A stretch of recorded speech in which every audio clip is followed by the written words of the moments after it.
সাধারণ জ্ঞান নিয়ে। আমরা বেশ কিছুটা সময় ধরে অপেক্ষা করেছি আপনারা যারা যারা এখনো যোগদান করেননি এই ক্লাসটিতে তাদের জন্য। আর অপেক্ষা করা যাচ্ছে না, ইতিমধ্যেই ঘড়ির কাঁটায় আমাদেরকে জানিয়ে দিচ্ছে প্রায় 11টা 15 বাজে, অর্থাৎ প্রায় 15 মিনিট পর আমরা ক্লাসটা শুরু করছি। যারা একেবারে শুরুতেই যোগদান করে ফেলেছিলেন তাদের কাছে কিছুটা ক্ষমা প্রার্থী যে 15 মিনিট দেরি করে শুরু করছি বলে। আজকের ক্লাসে আমরা আলাপ আলোচনা করার চেষ্টা করব সাধারণ জ্ঞান, বাংলাদেশ ও বিশ্ব। তবে সত্যিকার অর্থে আজকের ক্লাসে আমরা বাংলাদেশ বিশ্বগুলিতে যাব না, আমরা বেশিরভাগ সময় ব্যয় করব সাধারণ জ্ঞানের আন্তর্জাতিক বিষয়গুলি নিয়ে কথা বলার জন্য। আমরা ইসলামী ব্যাংকে আমাদের যে পরীক্ষা সেখানে দেখতে পাই সাধারণ জ্ঞান মূলত আন্তর্জাতিক থেকে খুব বেশি প্রশ্ন কখনোই আসে না।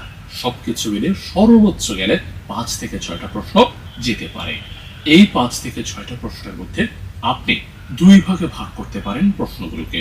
একটা হচ্ছে প্রচলিত সাধারণ জ্ঞান, আরেকটা হচ্ছে ভাই সাম্প্রতিক সাধারণ জ্ঞান। প্রচলিত সাধারণ জ্ঞানটা কিরকম? প্রচলিত সাধারণ জ্ঞান যেগুলো আগে ঘটে গেছে, যেগুলোর মধ্যে তেমন কোনো পরিবর্তন আমরা দেখতে পাবো না, অর্থাৎ প্রণালী, অর্থাৎ ধরুন পাহাড় পর্বত, অতীতে হয়ে যাওয়া কোনো বিদ্রোহ, কোনো যুদ্ধ, বিভিন্ন দেশের রাজধানী, বিভিন্ন দেশের আইনসভা, এগুলো প্রচলিত সাধারণ জ্ঞান। এর পাশাপাশি যোগ হয়ে ভাই কিছু সাম্প্রতিক। খুব স্বাভাবিকভাবেই সাম্প্রতিক যে তথ্যাবলী আছে সেটার জন্য আমরা এই যে সাধারণ জ্ঞানটা আলোচনা করছি এটাই শেষ ক্লাস না, আন্তর্জাতিকের উপরে আমরা 3টার মতো ক্লাস নেওয়ার চেষ্টা করব, যার ফলশ্রুতিতে একেবারে শেষ যে ক্লাসটা সেই ক্লাসে আমরা কথা বলার চেষ্টা করব সাম্প্রতিক বিষয়াবলী নিয়ে।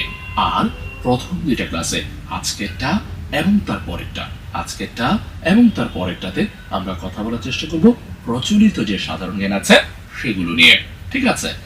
প্রচলিত সাধারণ জ্ঞান বলতে আমরা পুরো পৃথিবীটাকে, ভূগোল, ইতিহাস এগুলোই মূলত বোঝার বা জানার চেষ্টা করব এই ক্লাসগুলোতে। আমি জানি একেবারে বেসিক থেকে যেহেতু এখানে প্রশ্ন আসে, যেহেতু মাত্র 5 থেকে 6টা প্রশ্ন, তার মধ্যে 2 থেকে 3টা চলে যায় সাম্প্রতিকে, বাকি 3টা চলে যায় প্রচলিত এই সাধারণ জ্ঞানে। একেবারে সহজ তথ্য যেহেতু আলোচনা করব, অনেকের কাছে মনে হতে পারে এত সহজ আসে নাকি, কিন্তু আসলে এগুলোই আসে। তার কারণে আমরা চলুন শুরু করে দিই একদম সহজ কিছু তথ্য। আজকে আমরা ঘন্টা 2 সময় নিয়ে দেখার চেষ্টা করব। একদম শুরুতেই আপনি নিশ্চিতভাবে দেখতে পাচ্ছেন আমাদের পৃথিবীটাকে। পৃথিবীটা বোঝার জন্য বা ভূগোল বোঝার জন্য শুরুতেই যেটা দরকার পৃথিবীর অবস্থানটা বোঝা, আমাদের সুমেরু কুমেরু এগুলো বোঝা। চলেন আগে একটু এটা বুঝে ফেলি।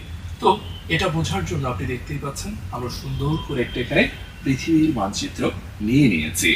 আর যে কোনো একটা মানচিত্রে আপনি যখন এই কর্কট কিংবা মকর এগুলো বুঝতে চাইবেন, শুরুতেই দরকার দিক নির্ণয় করা। দিক নির্ণয় করতে আমরা এখানে সবাই পারি যে ভাই আমি নিশ্চিতভাবে জানি উপরের দিকটা হবে উত্তর দিক, উপরের দিকটা হবে উত্তর দিক। আপনি যেভাবেই পড়তে বসেন না কেন আপনার ম্যাপটাতে উপরের দিকটা হচ্ছে উত্তর দিক, আপনি জানেন। এরপর উপরেরটা যদি উত্তর হয় নিচেরটা অবশ্যই হবে দক্ষিণ। তাহলে লিখে দিচ্ছি উপরেরটা হচ্ছে উত্তর আর নিচেরটা দক্ষিণ, আমরা সবাই জানি।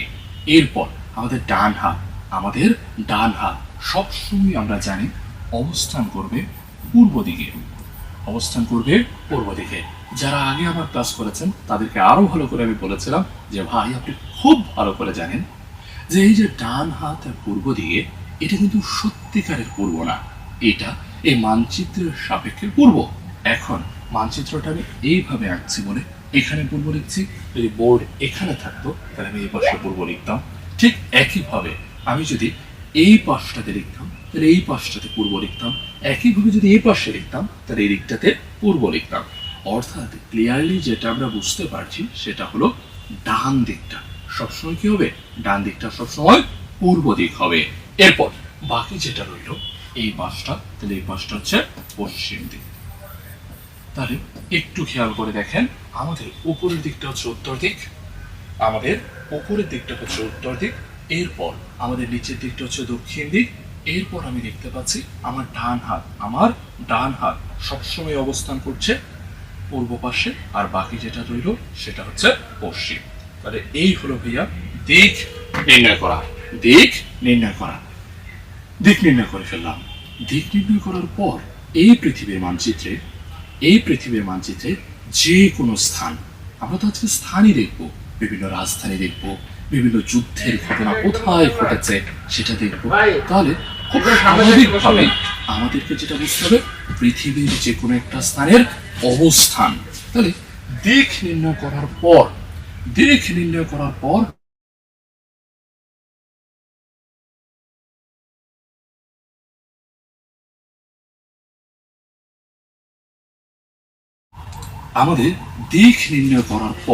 আমাদেরকে যেটা করতে হবে দুইটা রেখার দরকার হবে, যে ভাই যে কোনো অবস্থান বোঝার জন্য পৃথিবীর মানচিত্রে যে কোনো একটা জায়গার আমি অবস্থান বুঝতে চাই, তার জন্য আমার যেটা লাগবে সেটা হচ্ছে মাত্র দুইটা রেখা।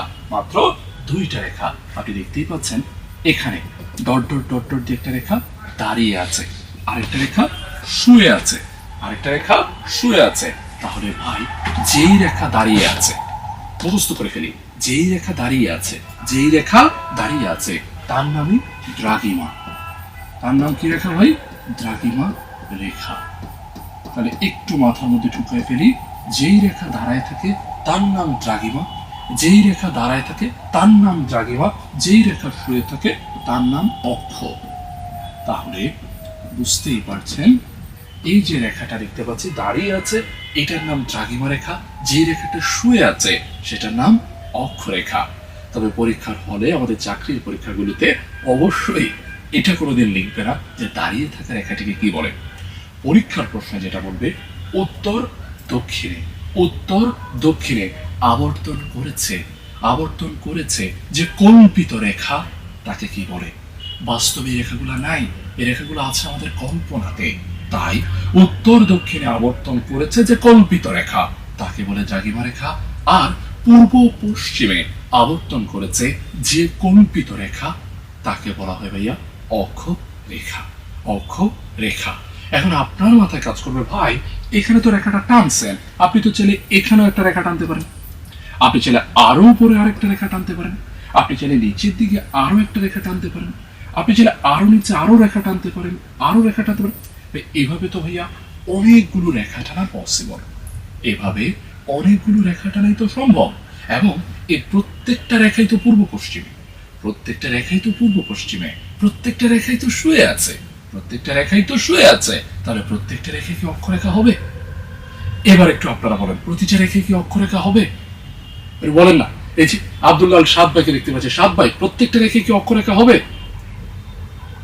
আপনারা একটু বলার ট্রাই করেন। জুলফিকার ভাইকে দেখতে পাচ্ছি, জুলফিকার ভাই প্রতিটা রেখা কি অক্ষরেখা হবে? আমরা বলেছি শুয়ে থাকা রেখাকে অক্ষরেখা বলে, মানে হচ্ছে পূর্ব থেকে পশ্চিমে গেলেই এটা অক্ষরেখা হয়। এই রেখাটা পূর্ব পশ্চিমে আছে, এটাকে অক্ষরেখা বলছি। এবং পূর্ব পশ্চিমে তো আরো রেখা টানা সম্ভব, এগুলো সবই কি অক্ষরেখা হবে? এই যে আব্দুল্লাহ ভাইকে দেখতে পাচ্ছি, আব্দুল্লাহ ভাই প্রত্যেকটি কি অক্ষরেখা হবে? কেউ দেখি কিচ্ছু বলছেন না। জি, প্রত্যেকটাই অক্ষরেখা হবে। চমৎকার, তাইয়ান ভাই অন্তত পক্ষে উত্তরটা দিয়েছেন যে প্রত্যেকটাই অক্ষরেখা হবে। একেবারে ঠিকঠাক কথা কিন্তু তাইয়ান ভাই বলেছে। বেশিরভাগের মাথায় আমাদের কাজ করে না প্রতিটা বোধহয় অক্ষরেখা হবে না, কিন্তু না, আমরা এখন থেকে বুঝতে শিখবো যে ভাইয়া এখানে আপনি যতগুলো রেখাই আঁকেন না কেন, যদি রেখাগুলো শোয়ানো থাকে, রেখাগুলো যদি পূর্ব পশ্চিমে থাকে, তাহলে প্রত্যেকটাই হবে অক্ষ রেখা। তাহলে প্রতিটাই যেহেতু অক্ষরেখা, এগুলোকে একটু আলাদা করে বোঝার জন্য প্রত্যেকটা অক্ষরেখারই আলাদা আলাদা কিছু নাম আছে। যেমন একদম মাঝ বরাবর যে অক্ষরেখাটা আছে, এটা অবশ্যই একটা অক্ষরেখা, কিন্তু এটার আলাদা কিছু নাম আছে। যেমন আমরা জানি এটার নাম বিষুব রেখা, আমরা জানি এই বিষুব রেখাটারই আরেকটা নাম হচ্ছে নিরক্ষ রেখা, এই রেখাটারই আরেকটা নাম হচ্ছে গুরু বৃত্ত রেখা, এই রেখাটারই আরেকটা নাম হচ্ছে মহাবৃত্ত রেখা, এই রেখাটারই আরেকটা নাম হচ্ছে ইকুইটোরিয়াল লাইন।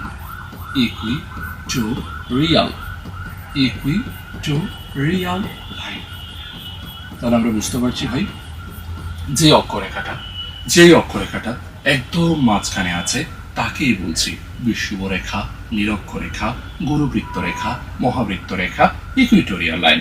এটা অবশ্যই একটা অক্ষরেখা, কিন্তু এটা আলাদা আলাদা কিছু নাম দিচ্ছি, বিষুব, নিরক্ষ, গুরুবৃত্ত, মহাবৃত্ত, ইকুইটোরিয়াল লাইন। এরপর ছোটবেলায় আমরা সবাই পড়েছি যে ভাই আপনি এখান থেকে এখন গণনাটা শুরু করবেন, আর যেখান থেকে গণনা শুরু করেন সেটা কত হয়?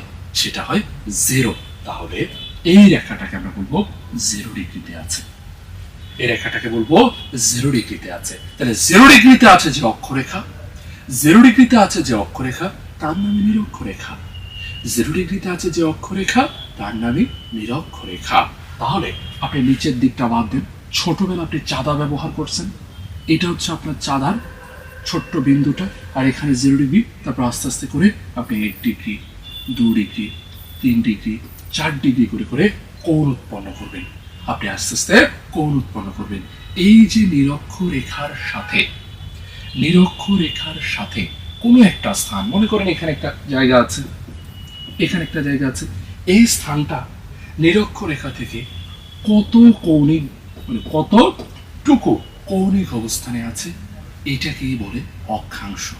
নিরক্ষরেখার সাথে কোনো একটা জায়গা, কোনো একটা স্থানের যে কৌণিক দূরত্ব, নিরক্ষরেখার সাথে কোনো একটা স্থানের যে কৌণিক দূরত্ব, তাকেই বলে অক্ষাংশ।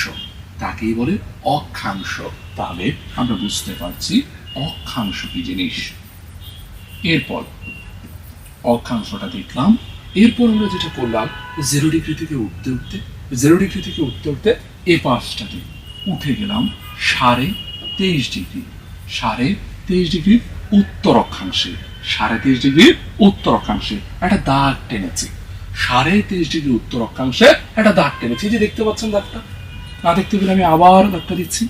এই যে দেখেন এইখানটাতে, এই যে এই জায়গাটাতে 23.5 ডিগ্রির উত্তর অক্ষাংশে এই দাগটা টেনেছি। এটা অবশ্যই একটা কি হবে ভাইয়া? খুব স্বাভাবিকভাবে বুঝতে পারছি একটা অক্ষরেখা হবে, একটা অক্ষরেখা হবে। এবং এই যে অক্ষরেখাটা আমাদের এইখানটাতে, এই যে অক্ষরেখাটা, এই যে উপরের এইটা, এগুলো সবই হচ্ছে অক্ষরেখা হবে। কিন্তু 23.5 ডিগ্রিতে যেটা আমরা টানলাম, সেটা আলাদা করে একটা নাম দিলাম হচ্ছে ভাইয়া কর্কট ক্রান্তি রেখা। কর্কট ক্রান্তি রেখা। তাহলে কর্কট ক্রান্তি রেখা মূলত একটা অক্ষরেখা, যেটার অবস্থান 23.5 ডিগ্রির উত্তর অক্ষাংশে। আপনি খেয়াল করে দেখেন উত্তর পাশে। আর 23.5 ডিগ্রি উত্তর অক্ষাংশ মানে কি? মানে হচ্ছে এটা নিরক্ষ থেকে 23.5 ডিগ্রি কোণে আছে। নিরক্ষ থেকে 23.5 ডিগ্রি কোণে আছে এই কর্কট ক্রান্তি রেখাটা। এরপর আমরা আবার আরেকটু উপরের দিকে উঠলাম। আরেকটু উপরের দিকে ওঠার পর এই জায়গাটাতে অবস্থান হচ্ছে 63.5 ডিগ্রি, 63.5 ডিগ্রি। এইখানে আমরা আবার আরেকটা রেখা আঁকলাম, এটাকে বললাম সুমেরুবৃত্ত রেখা। সুমেরুবৃত্ত রেখা বলে রাখা ভালো, সুমেরুবৃত্ত রেখাও একটা অক্ষরেখা। তাহলে উত্তর পাশে আমরা দুইটা অক্ষরেখা দেখেছি, একটা কর্কটক্রান্তি 63.5-তে, আরেকটা সুমেরুবৃত্ত কর্কটক্রান্তি 23.5-এ, আর হচ্ছে সুমেরুবৃত্ত 63.5-তে। এবার চাঁদাটাকে উল্টো করে বসে এবার নিচের দিকটাতে আমরা হচ্ছে ভাইয়া কোণ উৎপন্ন করব। প্রথমে এই যে জায়গাটা দেখতে পাচ্ছি 23.5 ডিগ্রি দক্ষিণ, 23.5 ডিগ্রি দক্ষিণ অক্ষাংশ, এই রেখাটির নাম মকর ক্রান্তি।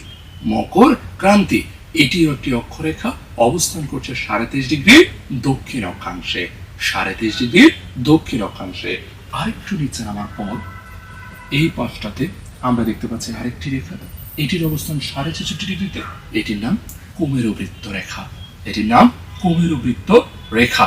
ইংরেজি করলে দাঁড়াচ্ছে সুমেরুবৃত্ত। আমরা সবাই জানি আর্কটিক সার্কেল। কর্কট ক্রান্তি, ট্রপিক অফ ক্যান্সার। তারপর একটু নিচে আসলে মকর ক্রান্তি, ট্রপিক অফ ক্যাপ্রিকর্ন। লাস্টে কুমেরু বৃত্ত, অ্যান্টার্কটিক সার্কেল। আগেরটা পড়েছেন আর্কটিক, আর এটা হচ্ছে অ্যান্টার্কটিক সার্কেল। এরা প্রত্যেকেই অক্ষরেখা, তবে প্রত্যেকে আছে ভিন্ন ভিন্ন অক্ষাংশে। যেমন কর্কট ক্রান্তি 23.5 ডিগ্রি উত্তরে, সুমেরু ৬৬.৬ ডিগ্রি উত্তরে, মকরক্রান্তি ৩৭.৩০ ডিগ্রি দক্ষিণে, কুমেরু হচ্ছে ৬৬.৬ ডিগ্রি দক্ষিণে। আশা করি ক্লিয়ার। এইবার একটা ছোট্ট প্রশ্ন আমাদের মাথায় আসছে, আচ্ছা ভাই, কেন ৩৭.৩০ ডিগ্রি উত্তরে যেটা, ওটাকে কর্কট ক্রান্তি বললেন? ওটার এমন আলাদা কি বিশেষত্ব আছে? ওটার এমন আলাদা কি বিশেষত্ব আছে, কেন ওটাকে কর্কট ক্রান্তি বলবো? আগামীকাল থেকে আমার ইচ্ছে আমি ২৪.৫০ ডিগ্রিকে কর্কট ক্রান্তি বলতে চাই, আমি কি পারবো না? উত্তর হচ্ছে না। কেন পারবো না? কর্কট ক্রান্তির কি এমন বিশেষ বৈশিষ্ট্যটা রয়েছে, আসেন একটু সেটা দেখি। মূলত যেটা হয়, এই যে আমরা দেখতে পাচ্ছি বিষুবরেখা, সূর্য সূর্য এই বিষুব রেখার উপরে লম্বভাবে কিরণ দেয়। সূর্য এই বিষুব রেখার উপরে লম্বভাবে কিরণ দেয়।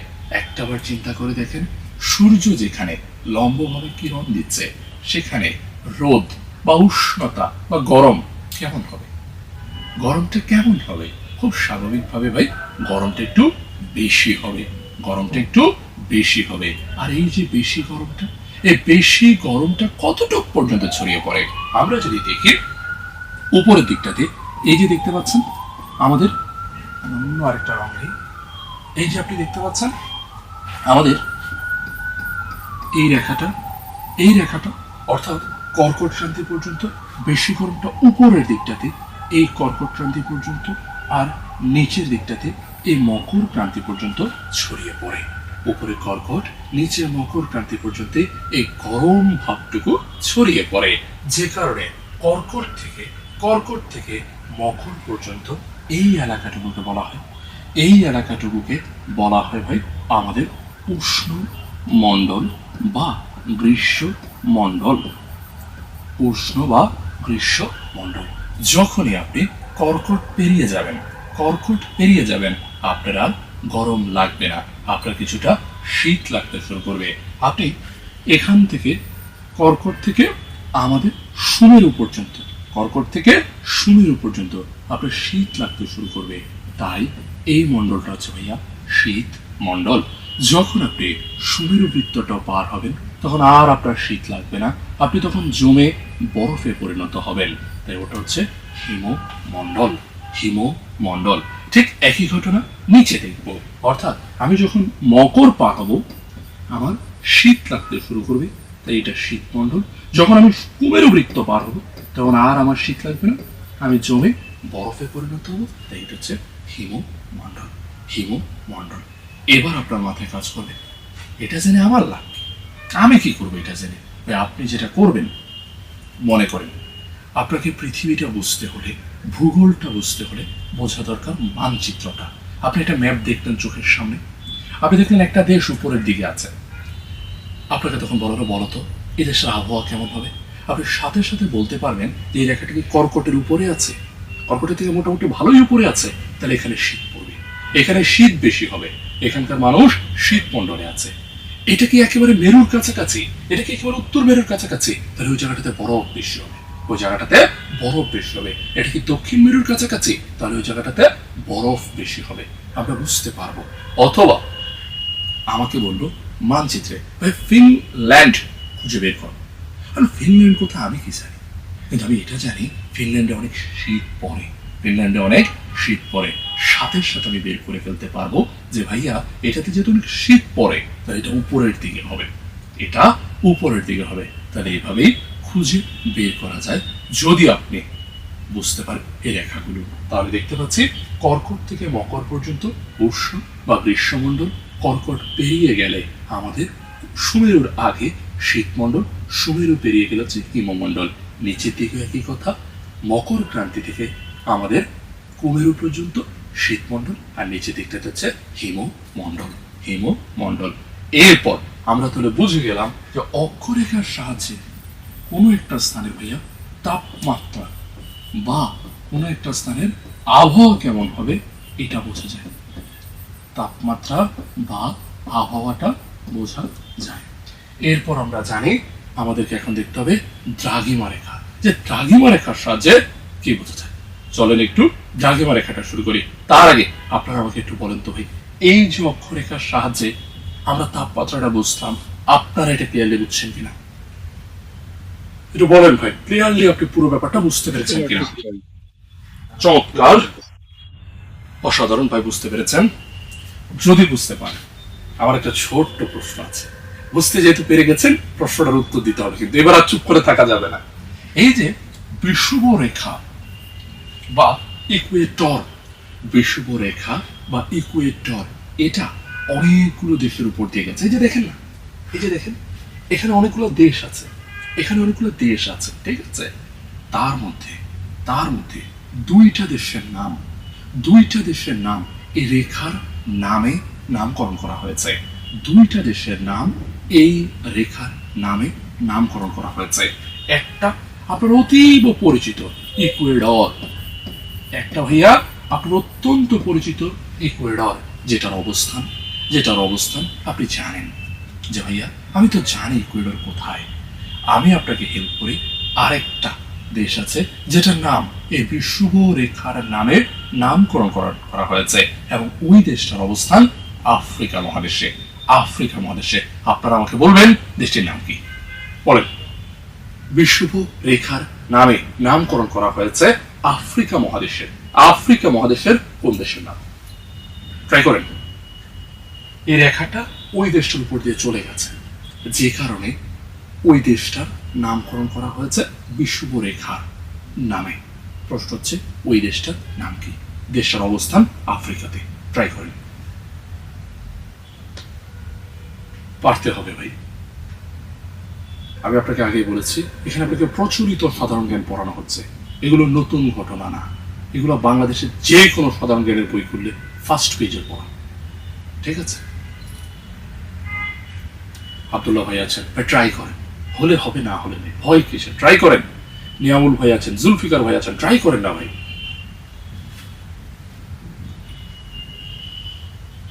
কি আপনারা কেউই ট্রাই করবেন না? ওকে, আমরা তাহলে একটু সামনের দিকে আগাই। আপনাকে আমি একটা ক্লু দিতে পারি। ওই দেশটার নামের ক্ষেত্রে মানে এক নামে কয়েকটা দেশ আছে, ঠিক আছে? আফ্রিকার মধ্যেই ওই একটা নামে এমন একটা নাম যে নামে তিনটা দেশ আছে। আপনি ওই নামটা কি মনে করার চেষ্টা করেন, এবং তার আগে ইকুইটোরিয়াল এই শব্দটা বসাই দেন। যেহেতু রেখাটার একটা নাম হচ্ছে ইকুইটোরিয়াল লাইন, আপনি খেয়াল করে দেখেন, এটার নাম হচ্ছে ইকুইটোরিয়াল লাইন। দ্যাটস ওয়াই এই রেখাটার নাম ইকুইটোরিয়াল হওয়ার কারণে ওই দেশটার নামেও ইকুইটোরিয়াল এটা আছে। মনে করেন এবার কি হবে? ইকুইটোরিয়াল। ওকে ভাইরা, আপনাদের টাইমস আপ। উত্তর হচ্ছে গিনি, ইকুইটোরিয়াল গিনি বা বিষুবীয় গিনি, ঠিক আছে? ইকুইটোরিয়াল গিনি বা বিষুবীয় গিনি, এই হচ্ছে দেশটির নাম। অবস্থান আফ্রিকাতে। শেষ। এবার আপনি চলে আসবেন আমাদের দ্রাঘিমা রেখাতে। ছোটবেলায় পরিচিত সবাই দ্রাঘিমা রেখা থেকে সময় জানা যায়। আমরা প্রত্যেকে জানি দ্রাঘিমা রেখা, এই যে মাঝখানে টানছি, এটারও কয়েকটা নাম আছে। যেমন এইটার একটা নাম হচ্ছে মূল মধ্য রেখা। দ্রাঘিমা রেখা যেটা একদম মাঝখানে টানা হয়েছে, এটার নাম হচ্ছে মূল মধ্য রেখা। এটার আরেকটা নাম হচ্ছে পিএম। আপনি আবার ভাবিয়ে না এই ঘড়ির কাঁটায় যে এম পিএম দেখি সেটা নাকি? না, এই পিএম মানে হচ্ছে প্রাইম মেরিডিয়ান, মূল মধ্য রেখা, ঠিক আছে? এই রেখাটাই আরেকটা নাম হচ্ছে গ্রিনিচ লাইন। এই রেখাটারই আরেকটা নাম হচ্ছে ভাইয়া গ্রিনিচ লাইন। মানে কি? মানে হচ্ছে ভাইয়া যেই দ্রাঘিমা রেখাটা একদম মাঝখানে আছে, মানে যেটা 0 ডিগ্রিতে আছে, 0 ডিগ্রিতে যে দ্রাঘিমা, তার নামই গ্রিনিচ লাইন, তার নামই প্রাইম মেরিডিয়ান, তার নামই হচ্ছে মূল মধ্য রেখা। কথা শেষ। তারপর 0 ডিগ্রি থেকে ভাই আপনি পাশে সরেন 1 ডিগ্রি, 2 ডিগ্রি, 3 ডিগ্রি, 4 ডিগ্রি, যত সরবেন তত ডিগ্রির পার্থক্য হবে। পূর্ব পাশে গেলে এরকম হবে, আপনি যদি ভাইয়া পশ্চিমে আসেন তাহলেও ভাইয়া এমন হবে। আপনি জানেন, এরপর আপনি আরো জানেন প্রতি 1 ডিগ্রিতে সময়ের পার্থক্য হয় 4 মিনিট। প্রতি 1 ডিগ্রিতে সময়ের পার্থক্য হয় ভাইয়া 4 মিনিট। 4 মিনিট, তাহলে 1 ডিগ্রিতে যদি 4 মিনিট হয়, প্রতি 15 ডিগ্রিতে প্রতি 15 ডিগ্রিতে প্রতি 15 ডিগ্রিতে সময়ের পার্থক্য হবে 4 15 60। 4 15 60, 15 ডিগ্রিতে সময়ের পার্থক্য হবে 60 মিনিট। সহজ কথা। তাহলে 15 ডিগ্রিতে সময়ের পার্থক্য 60 মিনিট বা 1 ঘন্টা। 15 ডিগ্রিতে সময়ের পার্থক্য 15 ডিগ্রিতে সময়ের পার্থক্য হবে 60 মিনিট বা 1 ঘন্টা। বাংলাদেশ কত ডিগ্রিতে? বলেন না ভাই, বাংলাদেশ কত ডিগ্রিতে? এটা পারতে হবে। বাংলাদেশ কত ডিগ্রিতে? বলেন না, বাংলাদেশ কত ডিগ্রিতে? 32.5 ডিগ্রি সম্ভব। বাংলাদেশ 32.5 ডিগ্রিতে? এটা কই পাইছেন বলেন? একদমই না, একদমই না। আপনি ভাইয়া, আপনি চিন্তা করেন, আপনি আমাকে এখন দ্রাঘিমা রেখায়, বাংলাদেশের অক্ষরেখা তো একটা ডিগ্রি আছে, ঠিকঠাক? বাংলাদেশের দ্রাঘিমা রেখা তো একটা ডিগ্রি আছে। আমরা এখন কি আলোচনা করতেছি বুঝেন? আমরা এখন আলোচনা করতেছি দাঁড়ানো রেখা, মানে দ্রাঘিমা রেখা। আপনি আমাকে বলবেন দ্রাঘিমা রেখায় বাংলাদেশ কত ডিগ্রিতে? মানে আমি 0 ডিগ্রি থেকে একটু শুলে 1 ডিগ্রি। চমৎকার, অসাধারণ একটা উত্তর। বাংলাদেশ 92 ডিগ্রিতে। এবার ঠিকঠাক, বাংলাদেশ 92 ডিগ্রিতে। তবে আরেকটু ঝামেলা আছে, এত সহজ না ব্যাপারটা। যেটা হইতেছে, শুধু 92 বললে হবে না, হবে না। কেন হবে না ভাই? কেন হবে না? কারণ হচ্ছে ভাই, আমার দেশ কি একটা ডট? আমার দেশ কি একটা বিন্দু? না, আমাদের খুব বড় একটা জায়গা, অল্প একটু আছে তো বড় সড়ো। তার মানে আমার দেশটা শুরু হবে একটা রেখা থেকে, শেষ হবে আরেকটা রেখাতে। তো আমার শুরুর রেখা কত আর শেষের রেখা কত? ভাই বলেছে 92 ডিগ্রি। ভাইয়ের উত্তরটা সঠিক। 92 হচ্ছে শেষের রেখা। 92 হচ্ছে শেষের রেখা। তো শুরু কততে? শুরু হচ্ছে 88 ডিগ্রিতে। শুরু হচ্ছে 88 ডিগ্রিতে। আমি যদি আরো স্পেসিফিকলি বলি, 88 ডিগ্রি 1 মিনিটে বাংলাদেশ শুরু হয়েছে, 92 ডিগ্রিতে বাংলাদেশ শেষ হয়েছে। তা আমি এখন তাহলে কত ডিগ্রি হিসেব করব? আমি 88ও হিসেব করব না, আমি 92ও হিসেব করব না। আমি বলবো বাংলাদেশ আছে 90 ডিগ্রিতে। কেন রে ভাই, আপনার সমস্যা কি? আপনি 90 ডিগ্রি লিখবেন কেন? কারণ ভাই, আমার একটা রাজধানী আছে না? আমার একটা রাজধানী আছে না? আছে তো। আমার রাজধানীর নাম ঢাকা। ঢাকার উপর দিয়ে চলে গেছে 90 ডিগ্রি। তার কারণে আমি 90 ডিগ্রি নিচ্ছি। তো নিচ্ছেন, তাতে ঝামেলা কি?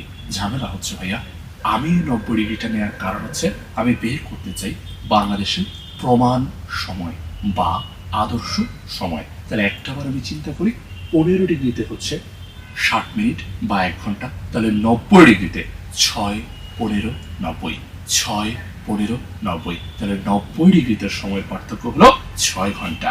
90 ডিগ্রিতে সময়ের পার্থক্য হলো 6 ঘন্টা। আমরা এইখানে যারাই ক্লাস করছি, আমরা প্রত্যেকে জানি যে ভাইয়া, গ্রিনিচ থেকে আপনি যদি পূর্বে যান সময় যোগ হয়, গ্রিনিচ থেকে পূর্বে গেলে সময় যোগ হয়, গ্রিনিচ থেকে পশ্চিমে গেলে সময় বিয়োগ হয়। বাংলাদেশ কোন দিকে? বাংলাদেশ পূর্বে। বাংলাদেশ কোন দিকে? বাংলাদেশ পূর্বে।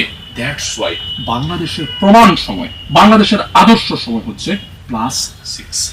+6 কার সাথে প্লাস করব? আমরা প্লাস করব ভাইয়া জিএমটির সাথে। জিএমটি আবার কি জিনিস ভাইয়া? জিতে হচ্ছে গ্রিনিচ, এম হচ্ছে mean, MEAN, mean. Greenwich mean time, Greenwich mean time. ওটার সাথে 6 ঘন্টা যোগ করলে, ওটার সাথে 6 ঘন্টা যোগ করলে আপনি বাংলাদেশের সময় পাবেন। বুঝি নেই, আবার বোঝান। খুব সহজ। মনে করি যে এখন লন্ডনে, গ্রিনিচ হচ্ছে লন্ডনের কাছাকাছি একটা জায়গা, সেখানে বাজছে ভোর 5টা। ভোর 5টা, তাহলে বাংলাদেশে কয়টা বাজবে? আমি হিসাব করব। 5টা থেকে 6টা 1 ঘন্টা, 7টা 8টা 9টা 10টা 11টা। তাহলে গ্রিনিচে যদি এখন ভোর 5টা বাজে, 6 ঘন্টা যোগ করে আমার এখানে বাজবে হচ্ছে 11টা। কেন আপনার এখানে 11টা কেন বাজবে? খুব সহজ। আমি গ্রিনিচ থেকে 90 ডিগ্রি পূর্বে আছি। 90 ডিগ্রিতে পূর্বে আছি, 90 ডিগ্রিতে 6 ঘন্টা। আশা করি ক্লিয়ার। ঠিক এভাবেই ভাইয়া কোনো একটা স্থানের সময় বের করে, কোনো একটা স্থানের সময় বের করে। আমরা বুঝতে শিখলাম যে সময় বের করে। ক্লিয়ার? এবার যেটা হলো, এই যে আমি দেখতে পাচ্ছি দ্রাঘিমা রেখাটা আপনি টানছেন, এই যে আমি দেখতে পাচ্ছি দ্রাঘিমা রেখাটা আপনি টানছেন, এই দ্রাঘিমাটা আমার বিষুব রেখাকে ছেদ করেছে এই বিন্দুটার মধ্যে। এই দ্রাঘিমা আর বিষুব রেখা ছেদ করেছে এই বিন্দুটার মধ্যে, লাল বিন্দুটার মধ্যে। এই বিন্দুটা কোথায়, কোন জায়গাতে বিষুব রেখা এবং মূলমধ্য রেখা একে অপরকে ছেদ করে? ওই জায়গাটা একটা সাগরে পড়েছে, সেই সাগরটার নাম হচ্ছে গিনি উপসাগর। তাহলে যদি প্রশ্ন করে ভাইয়া, ক্লিয়ারলি বোঝেন প্রশ্নটা, মূল মধ্যরেখা বা গ্রিনিচ রেখা বা প্রাইম মেরিডিয়ান বিষুব রেখাকে ছেদ করেছে যে বিন্দুতে, বিন্দুর অবস্থান কোথায়? উত্তর হচ্ছে গিনি উপসাগরে। আশা করি ক্লিয়ার। অক্ষরেখা গেল, অক্ষাংশ গেল, কর্কট ক্রান্তি, মকর ক্রান্তি, সুমেরু বৃত্ত, কুমেরু বৃত্ত। এরপর দ্রাঘিমা রেখা থেকে সময় নির্ণয় করা আমরা দেখলাম। এবার আমরা সামনে যাব, তার আগে এই টপিকটা থেকে আপনাদের কোনো প্রশ্ন আছে কিনা একটু বলবেন। আমাদের মোটামুটি টপিকটা বোঝানো শেষ, একটু বলবেন কোনো প্রশ্ন আছে কিনা, দ্রুত ভাই একটু বলেন। আমরা রোজা রেখে ক্লাস করতেছি, যা প্রশ্ন আসবে মাথায় বলে ফেলবো। আমি নিশ্চিত করতেছি সব প্রশ্নের উত্তর আমি দিতে পারবো, কনফার্ম। কিন্তু আপনি প্রশ্ন করবেন, আমি আটকাবো, পরের ক্লাসে এসে আপনাকে উত্তর দিব, কোনো সমস্যা নাই। তারপরও আপনি প্রশ্ন করবেন। একটু বলেন কোনো প্রশ্ন আছে কিনা, যদি না থাকে সেটাও কমেন্টে লিখবেন যে ভাই সব তো বুঝছি, প্রশ্ন তো নাই। একটু লিখেন বা বলেন, দুটার যে কোনো একটা।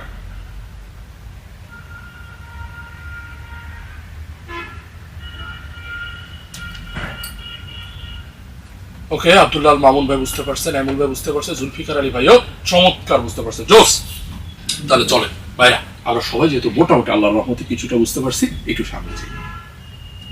এবার আসেন, বুঝলাম এতক্ষণ ধরে এইটা নিয়ে আমরা বক করতেছিলাম, এই যে এই গোল্লার ভিতরেই আমাদের অবস্থান।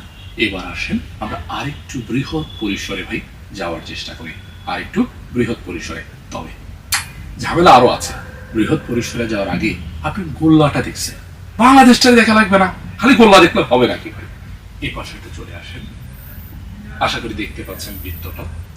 আপনি এতক্ষণ ধরে এই বৃত্তটা নিয়ে কথাবার্তা বলছিলেন, আমার বৃত্তটাকা পুরোপুরি ঠিকঠাক হয় নাই, গোলালুর মতো লাগতেছে আমি জানি।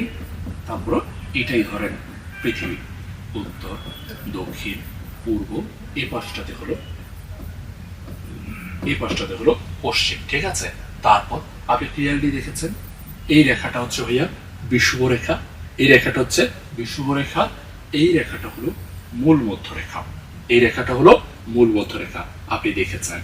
অতঃপর এটা ছিল 0 ডিগ্রিতে, একটু উপরে ওঠার পর 23.5 ডিগ্রিতে এখানটাতে আপনি পেয়েছেন কর্কট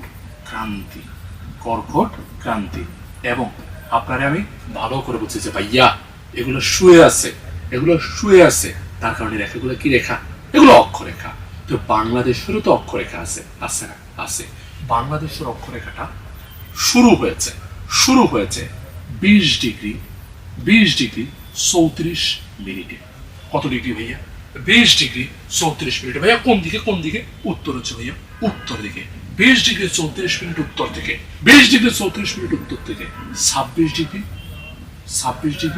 38 মিনিট উত্তর অক্ষাংশ পর্যন্ত বাংলাদেশ। 20 ডিগ্রি 34 মিনিটের শুরু, 26 ডিগ্রি 38 মিনিটে আমরা শেষ। পৃথিবীর মানচিত্র কি আমরা এত দূর জায়গা নিয়েছি? না ভাই, পৃথিবীর মানচিত্র আমরা অত জায়গা নিয়ে নেই, একেবারে অল্প জায়গা নিয়েছি। বোঝানোর জন্য আমি এতটা বড় স্পেস নিয়েছি, ঠিক আছে? 20 ডিগ্রি 34 মিনিট উত্তর অক্ষাংশে বাংলাদেশ শুরু, 26 ডিগ্রি 38 মিনিট উত্তর অক্ষাংশে বাংলাদেশ শেষ।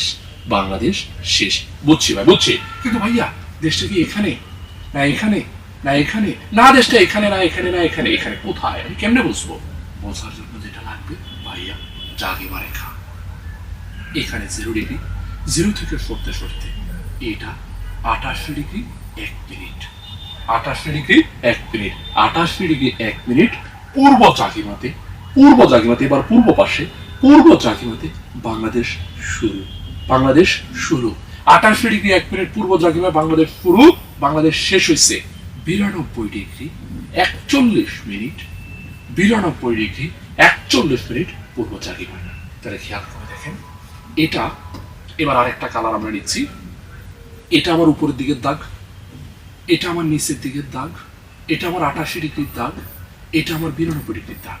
তাহলে এই যে চতুর্ভুজটা আমি আঁকলাম, এটার ভিতরে যে দেশটা আছে ওই দেশটার নাম হচ্ছে বাংলাদেশ। ওই দেশটার নাম হচ্ছে বাংলাদেশ। বাংলাদেশ বিষয়াবলীর ক্লাসে আপনি এটা নিয়ে পড়েন। তাহলে বাংলাদেশ শুরু হয়েছে 20°34' থেকে 26°38' উত্তর অক্ষাংশে। আর দ্রাঘিমাংশে যদি যাই 88°1' শুরু, 92°41' শেষ। আপনি 90° নিয়ে কথা বলছেন কেন? ঢাকার উপর দিয়ে চলে গেছে 90°26'। 90°26'। তার কারণে আমি 90° দিয়ে আমাদের প্রমাণ সময় নির্ণয় করি। আমাদের প্রমাণ সময় হলো GMT + 6, মানে ওই গ্রিনিচের সাথে 6 ঘন্টা যোগ করা। শেষ। এবার আসেন পুরো পৃথিবীর গতি নিয়ে কথা বলি। ভাইয়া, পৃথিবীর গতি হয় দুই রকম। ছোটবেলায় পড়েছি, একটির নাম আর্নিক গতি, আরেকটির নাম বার্ষিক গতি। আর্নিক গতি এটা হলো প্রতিদিনের গতি। বার্ষিক গতি এটা হলো পুরো একটা বছরের গতি। ভাইয়া, এই যে আর্নিক গতি সে কি করে? সে দিনে, মানে একটা দিনে পৃথিবীটা একবার ঘোরে। আপনি বলবেন আমি তো কিছুই বুঝি নাই। আপনার বোঝার দরকার নেই, আপনি বরং আমার এই হাতের দিকে তাকান। আমার হাতে কিছু টিস্যু আছে। এই টিস্যুটা এখন মনে করেন একটা পৃথিবী। এটা একটা পৃথিবী। এই যে এটা দেখতেছেন, এটা পুরোটা এই একবার ঘুরলো। এটা পুরোটা নিজের অক্ষে জায়গাটাকে চেঞ্জ করে নেই, একবার ঘুরছে। এই একবার ঘোরার যে গতি, সেটার নাম হচ্ছে আর্নিক গতির আবর্তনের সময় একবার ঘুরতে সময় কতক্ষণে? সময় নেই হচ্ছে 23 ঘন্টা 56 মিনিট 4 সেকেন্ড। 23 ঘন্টা 56 মিনিট 4 সেকেন্ড। 23 ঘন্টা 56 মিনিট 4 সেকেন্ড। পৃথিবী তার নিজের অক্ষে একবার ঘুরতে যে সময়টা নেয়, ওটারই বলে আর্নিক গতি। এটার কারণে কি হয় ভাইয়া? এটার কারণে অনেক কিছু ঘটে, আপনি জানেন এগুলা, ছোটবেলায় পড়েছেন। আর্নিক গতির কারণে দিন রাত হয়। আর্নিক গতির কারণে জোয়ার ভাটা হয়।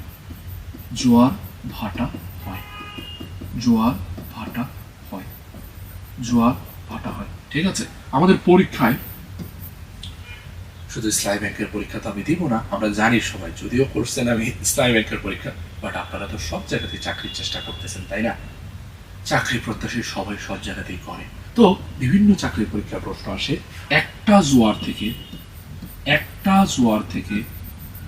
একটা ভাটার সময়ের পার্থক্য কত? বলেন। খুব সহজ প্রশ্ন করছি। একটা জোয়ার থেকে একটা ভাটার সময়ের পার্থক্য কত? বলেন, ট্রাই করেন। মামুন ভাই, আব্দুল্লাহ মামুন ভাই, পারা যাবে না ভাই? একটা জোয়ার থেকে একটা ভাটার সময়ের পার্থক্য কত? বলেন না।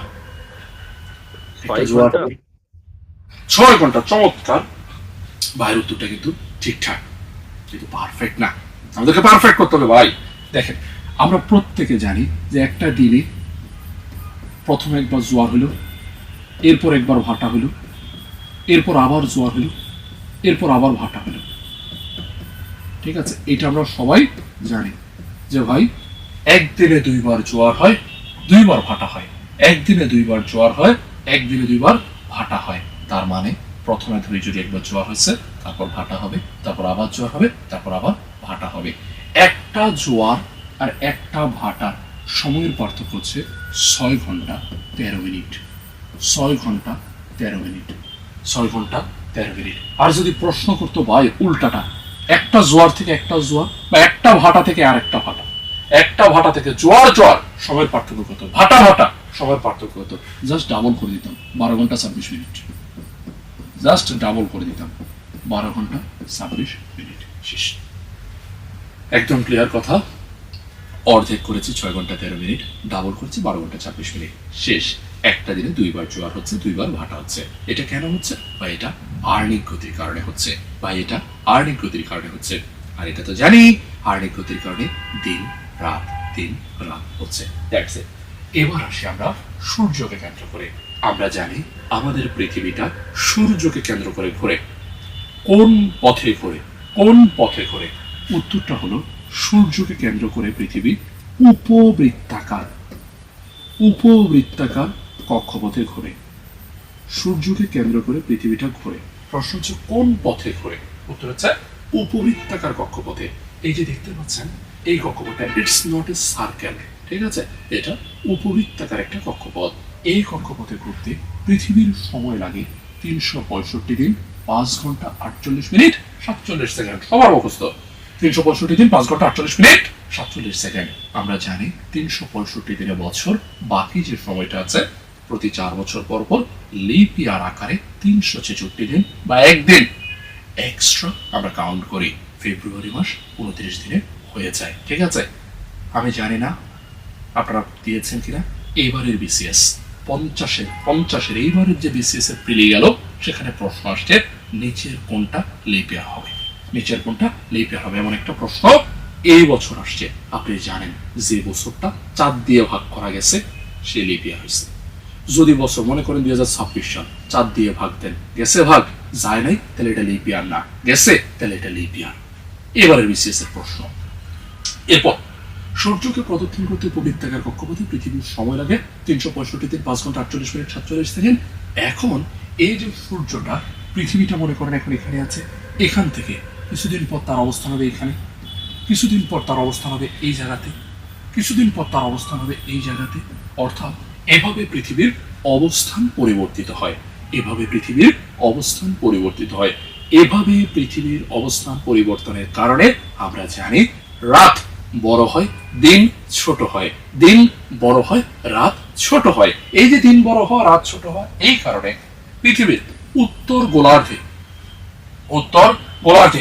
সবচেয়ে বড় দিন হচ্ছে 21শে জুন। 21শে জুন।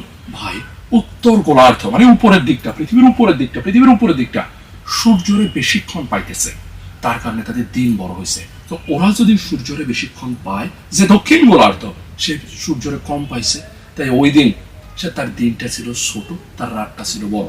তাই সবচেয়ে বড় দিন উত্তর গোলার্ধে হচ্ছে 21শে জুন। ঠিক একইভাবে 21শে জুন সবচেয়ে ছোট দিন দক্ষিণ গোলার্ধের জন্য। এর জন্য যেটা সবচেয়ে বড়, ওর জন্য সবচেয়ে সেটা ছোট, ওর জন্য সেটা সবচেয়ে ছোট। পরীক্ষার হলে প্রশ্ন ভাই উল্টাও দিতে পারে যে ভাইয়া বলো না দক্ষিণ গোলার্ধের জন্য সবচেয়ে বড় রাত কোনটা? দক্ষিণ গোলার্ধের জন্য সবচেয়ে বড় রাত কোনটা? উত্তর হচ্ছে 21শে জুন। কেমনে? খুব সহজ তো ভাই, ওদের দিনটা ছোট ছিল ওই দিন। 21শে জুনে তাদের দিনটা খুব ছোট ছিল, তাহলে রাতটা কি ছিল? বিশাল বড়। সেটাই তো বলতেছি, সবচেয়ে বড় রাত দক্ষিণ গোলার্ধের জন্য, সবচেয়ে বড় রাত দক্ষিণ গোলার্ধের জন্য 21শে জুন গেল। এপাশে আসি, এপাশে উত্তর গোলার্ধের জন্য এটা সবচেয়ে বড় দিন। তাহলে উত্তর গোলার্ধের জন্য যেহেতু দিনটা এটার সবচেয়ে বড় ছিল, তাহলে রাতটা এটার সবচেয়ে ছোট, তাহলে 21শে জুন সবচেয়ে ছোট রাত। আরে ভাই, দিন খান বড় ছিল, রাত খান তাই ছোট ছিল 21শে জুন। আমরা একটা তথ্য মনে রাখবো, উত্তর গোলার্ধের জন্য মানে হচ্ছে আপনাকে দক্ষিণ গোলার্ধটা ভাই স্লাইড বানানোর জন্য এটা দিয়েছি। আপনাদেরকে যে বইটা দেওয়া হয়েছে সেখানে এই তথ্যটা দিয়েছে, দরকার নেই তো এটা মুখস্থ করার। আপনি শুধু এইটা মুখস্থ করবেন, পরীক্ষার হলে যদি ওগুলো আসে আপনি ওলট পালট করে বলে দিতে পারবেন যে এখানে যদি সবচেয়ে বড় দিন হয়, ওপাশে সেটা সবচেয়ে ছোট দিন। যেহেতু ওপাশে ওটা সবচেয়ে ছোট দিন ছিল, তাই একই সাথে ওই দিনটাই ওপাশে সবচেয়ে বড় রাত। আবার যদি এপাশে জিজ্ঞেস করে উত্তর গোলার্ধের জন্য, এটা যেহেতু সবচেয়ে বড় দিন ছিল, তাই রাতটা সবচেয়ে ছোট ছিল। একই কথা, সবচেয়ে ছোট দিন 22 ডিসেম্বরের জন্য, যেহেতু এ পাশে 22 ডিসেম্বর সবচেয়ে ছোট, ওপাশে হবে এটা সবচেয়ে বড় দিন, ওপাশে হবে এটা সবচেয়ে বড় দিন। আবার উল্টোবো, সবচেয়ে ছোট দিন, তাহলে এটা সবচেয়ে বড় রাত। একই ঘটনা এখানে ঘটাবো, সবচেয়ে বড় দিন তাহলে সবচেয়ে ছোট রাত, দক্ষিণ গোলার্ধের জন্য সবচেয়ে ছোট রাত 22 ডিসেম্বর। আর দিন রাত সমান, দিন রাত সমান, ঠিক আছে, দিন রাত সমান। এই যে 21 জুন 22 ডিসেম্বর এগুলো হচ্ছে এই পাশে থাকার কারণে হয়। আর দিন রাত সমান হয় 21শে মার্চ 23 সেপ্টেম্বর, 21শে মার্চ 23 সেপ্টেম্বর এই অবস্থানে থাকার কারণে, এই অবস্থানে থাকার কারণে হচ্ছে দিন রাত সমান হয়। এই হলো ভাইয়া পৃথিবীর গতি, সময় গেল। সামনে যাই একটু। এরপর আমরা একটু কথা বলার চেষ্টা করব। পৃথিবী আমরা জানি সৌরজগতের তৃতীয় গ্রহ। আমাদের এই সৌরজগতে 8টা গ্রহ আছে, 8টা গ্রহ আছে সবাই আমরা জানি। তার মধ্যে সবচেয়ে বড় বৃহস্পতি বা জুপিটার, বৃহস্পতি বা জুপিটার। রোমান দেবতা জুপিটার, দেবতাদের রাজা। ঠিক তেমনি করে তারা যখন নামকরণ করছিল গ্রহের, সবচেয়ে বড় গ্রহটার নামকরণ করেছে তাদের প্রধান দেবতার নামে। তাই সবচেয়ে বড় গ্রহটির নাম জুপিটার বা বৃহস্পতি। সবচেয়ে ছোটটির নাম বুধ, সবচেয়ে ছোট বুধ। কিন্তু বুধ সবচেয়ে ছোট হলো সবচেয়ে দ্রুত সূর্যকে কেন্দ্র করে সবচেয়ে দ্রুত সার্কেল করতে পারে, সবচেয়ে দ্রুত ঘুরতে পারে যে গ্রহটা, সে হচ্ছে বুধ। কিন্তু বুধ সবচেয়ে ছোট এবং সবচেয়ে কাছের দ্রুত, ছোট সূর্যের কাছে সবচেয়ে দ্রুত করে। কিন্তু বুধ সবচেয়ে উষ্ণ গরম গ্রহ নয়। সবচেয়ে গরম গ্রহটা হচ্ছে আমরা জানি শুক্র। সবচেয়ে উষ্ণ গ্রহ কোনটা? শুক্র। পৃথিবীর যমজ গ্রহ কোনটা? শুক্র। আমরা যেটাকে সন্ধ্যা তারা সন্ধ্যার আকাশে যেটাকে বলি সন্ধ্যা তারা, আর ভোরের আকাশে যেটাকে বলি শুকতারা, সেটাই হচ্ছে শুক্র গ্রহটি। এটিকে বলা হয় পৃথিবীর যমজ গ্রহ। বুধ, শুক্র, এরপর 3 নম্বর গ্রহ হচ্ছে পৃথিবী। পৃথিবী নিয়ে কথাবার্তা হলো, পৃথিবীর গতি দেখলাম, পৃথিবী ঘিরে রেখা দেখলাম। এরপর এই পৃথিবীর বুকে মানুষ বসতি স্থাপন করলো, আর সেই সব প্রাচীন বসতিকে আমরা নাম দিলাম ভাইয়া সভ্যতা। আমরা নাম দিয়েছি সভ্যতা। আসেন কয়েকটা সভ্যতা পড়ি। আমি আবারও বলছি, আমাদের এখানে সাধারণ জ্ঞানের প্রশ্ন খুব কম হওয়ার কারণে আমরা খুব অল্পে পড়া শেষ করে ফেলছি। আসলে আরো ডিপে আরো তথ্যে যাওয়া যেত, কিন্তু আমরা যেহেতু এখানে প্রশ্ন কম আসে, বিসিএস এর মতো অত বেশি না, তাই খুব কম তথ্যে এগিয়ে যাচ্ছি। ওকে, যেটা বলছিলাম, আমরা এখন সভ্যতা দেখব। এখানে প্রত্যেকটা মানুষের আমি জানি মুখস্থ যে ভাই পৃথিবীর প্রাচীনতম সভ্যতার নাম মেসোপটেমিয়া। আপনাদের কাছে এবার প্রশ্ন, আমি তো অনেকক্ষণ কথা বলছি, আপনাদের কাছে প্রশ্ন, মেসোপটেমিয়া এটি কোন ভাষার শব্দ? বলেন, ট্রাই করেন। মেসোপটেমিয়া কোন ভাষার শব্দ? ট্রাই করেন ভাইরা, খুব সহজ প্রশ্ন, পানির মতো সহজ প্রশ্ন। মেসোপটেমিয়া কোন ভাষার শব্দ?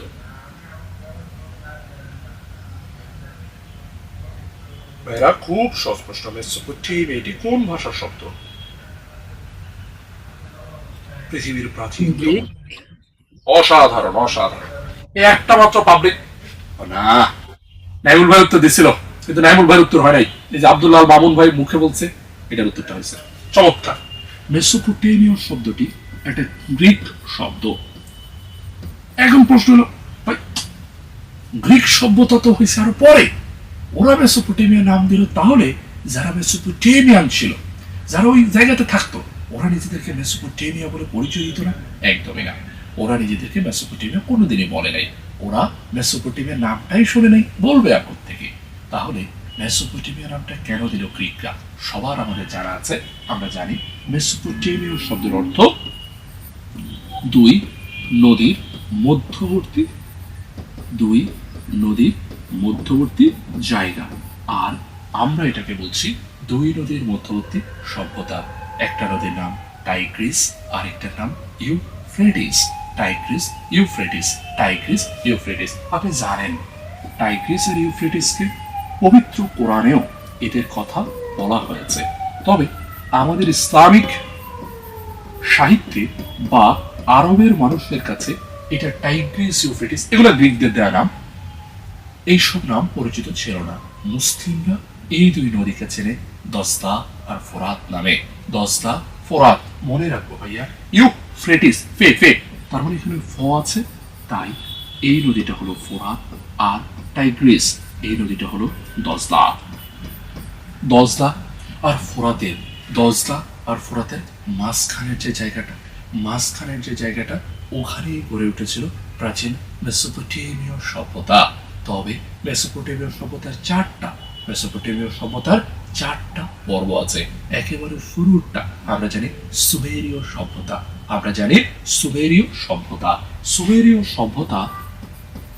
সুমেরীয় সভ্যতা আমাদেরকে কি করেছে ভাইয়া? সুমেরীয় সভ্যতা আমাদেরকে অনেক কিছু দিয়েছে। ওরা আমাদেরকে চালিয়েছে বলিয়েছে মানে কি?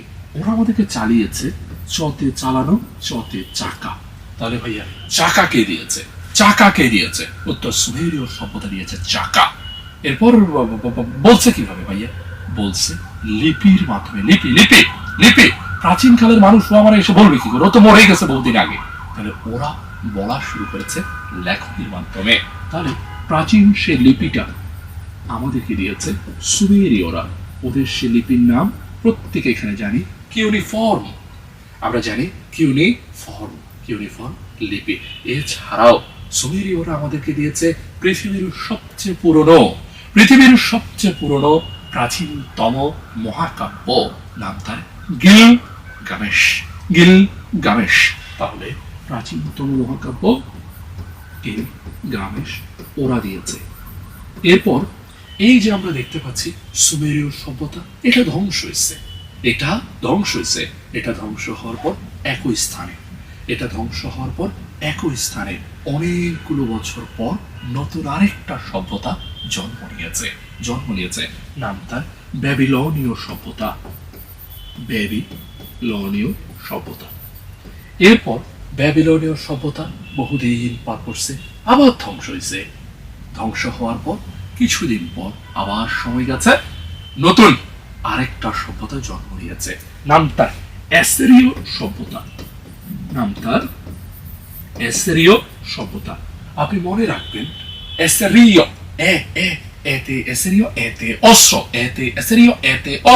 তাহলে অ্যাসিরীয় সভ্যতা ভাইয়া আমাদেরকে উন্নত মানের অস্ত্র দিয়েছে।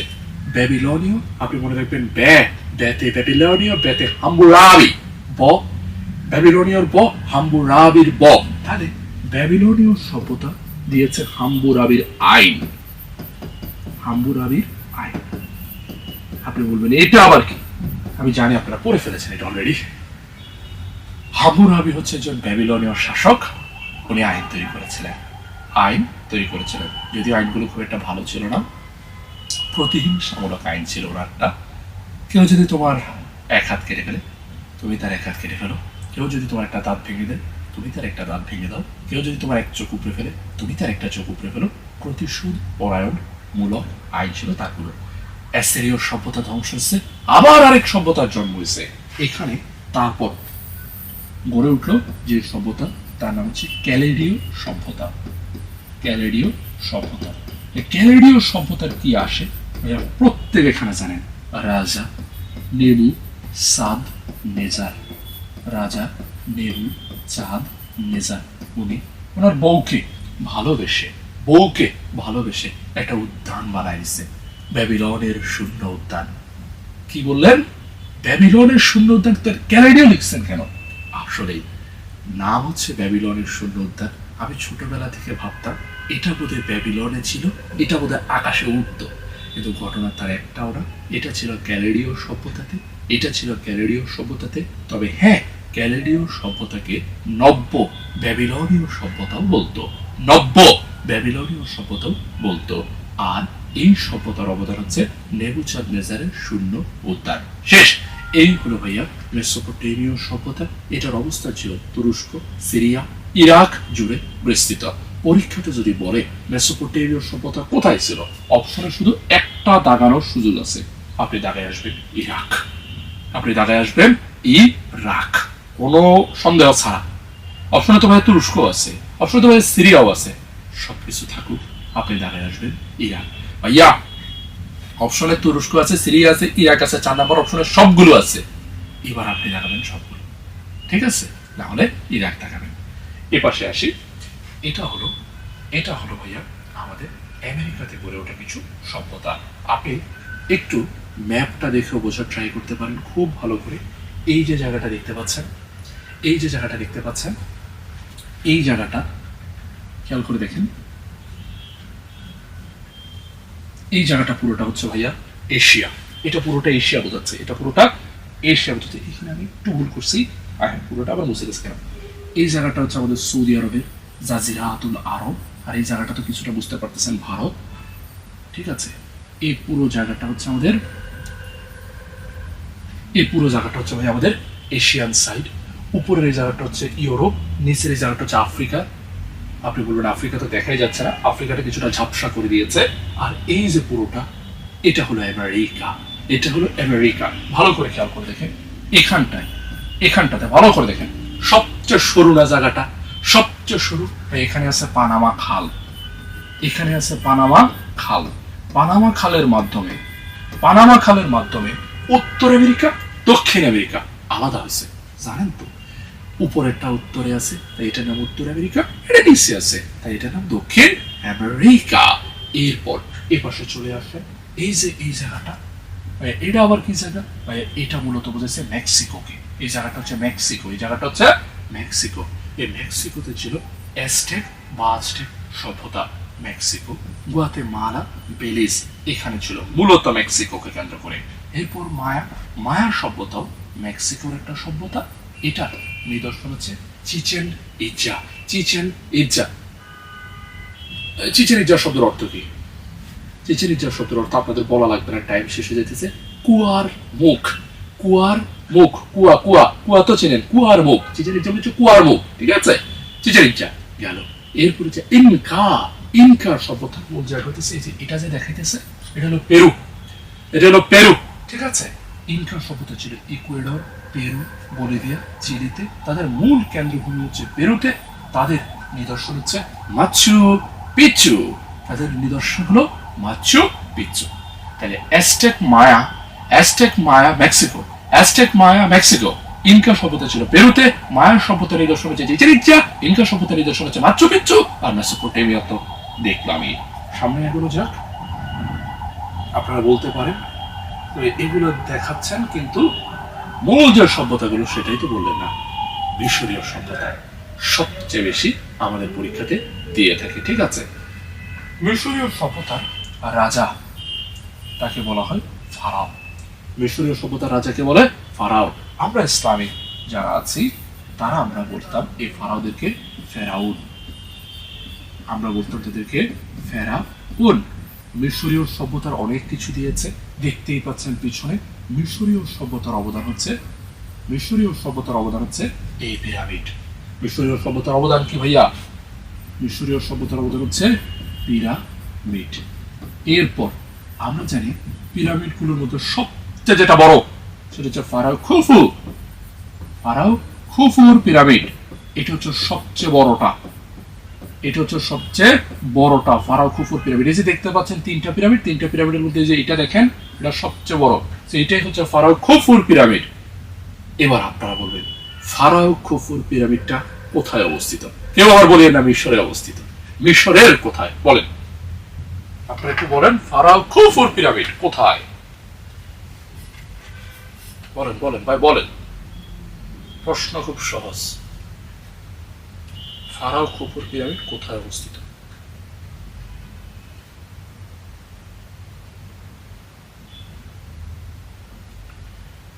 ফারাও খুফুর পিরামিড কোথায় অবস্থিত?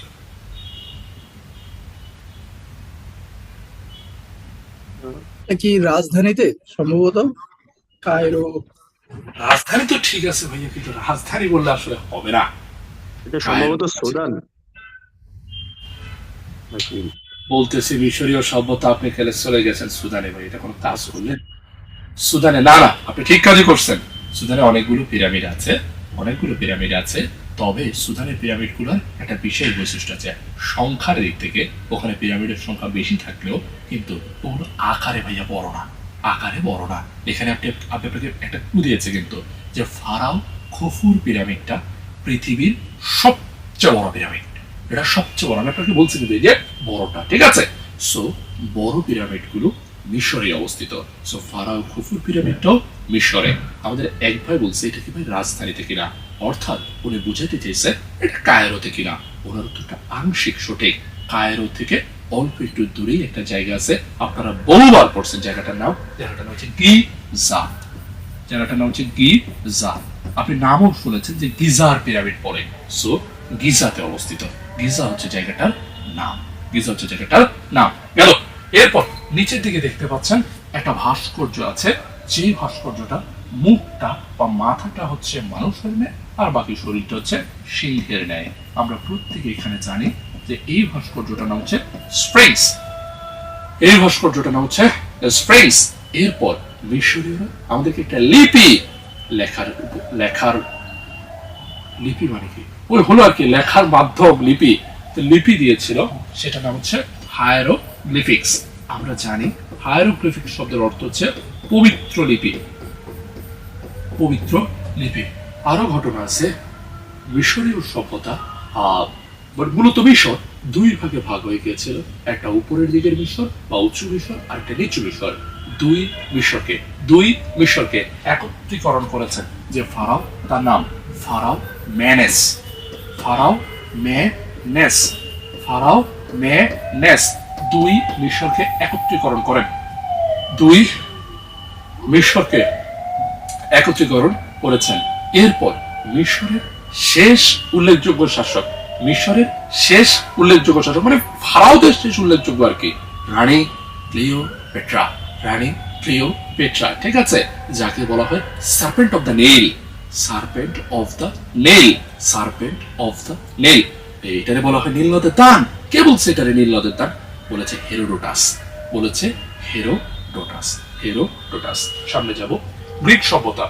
গ্রিক সভ্যতায় নগর রাষ্ট্র ছিল অ্যাথেন্স, স্পার্টা।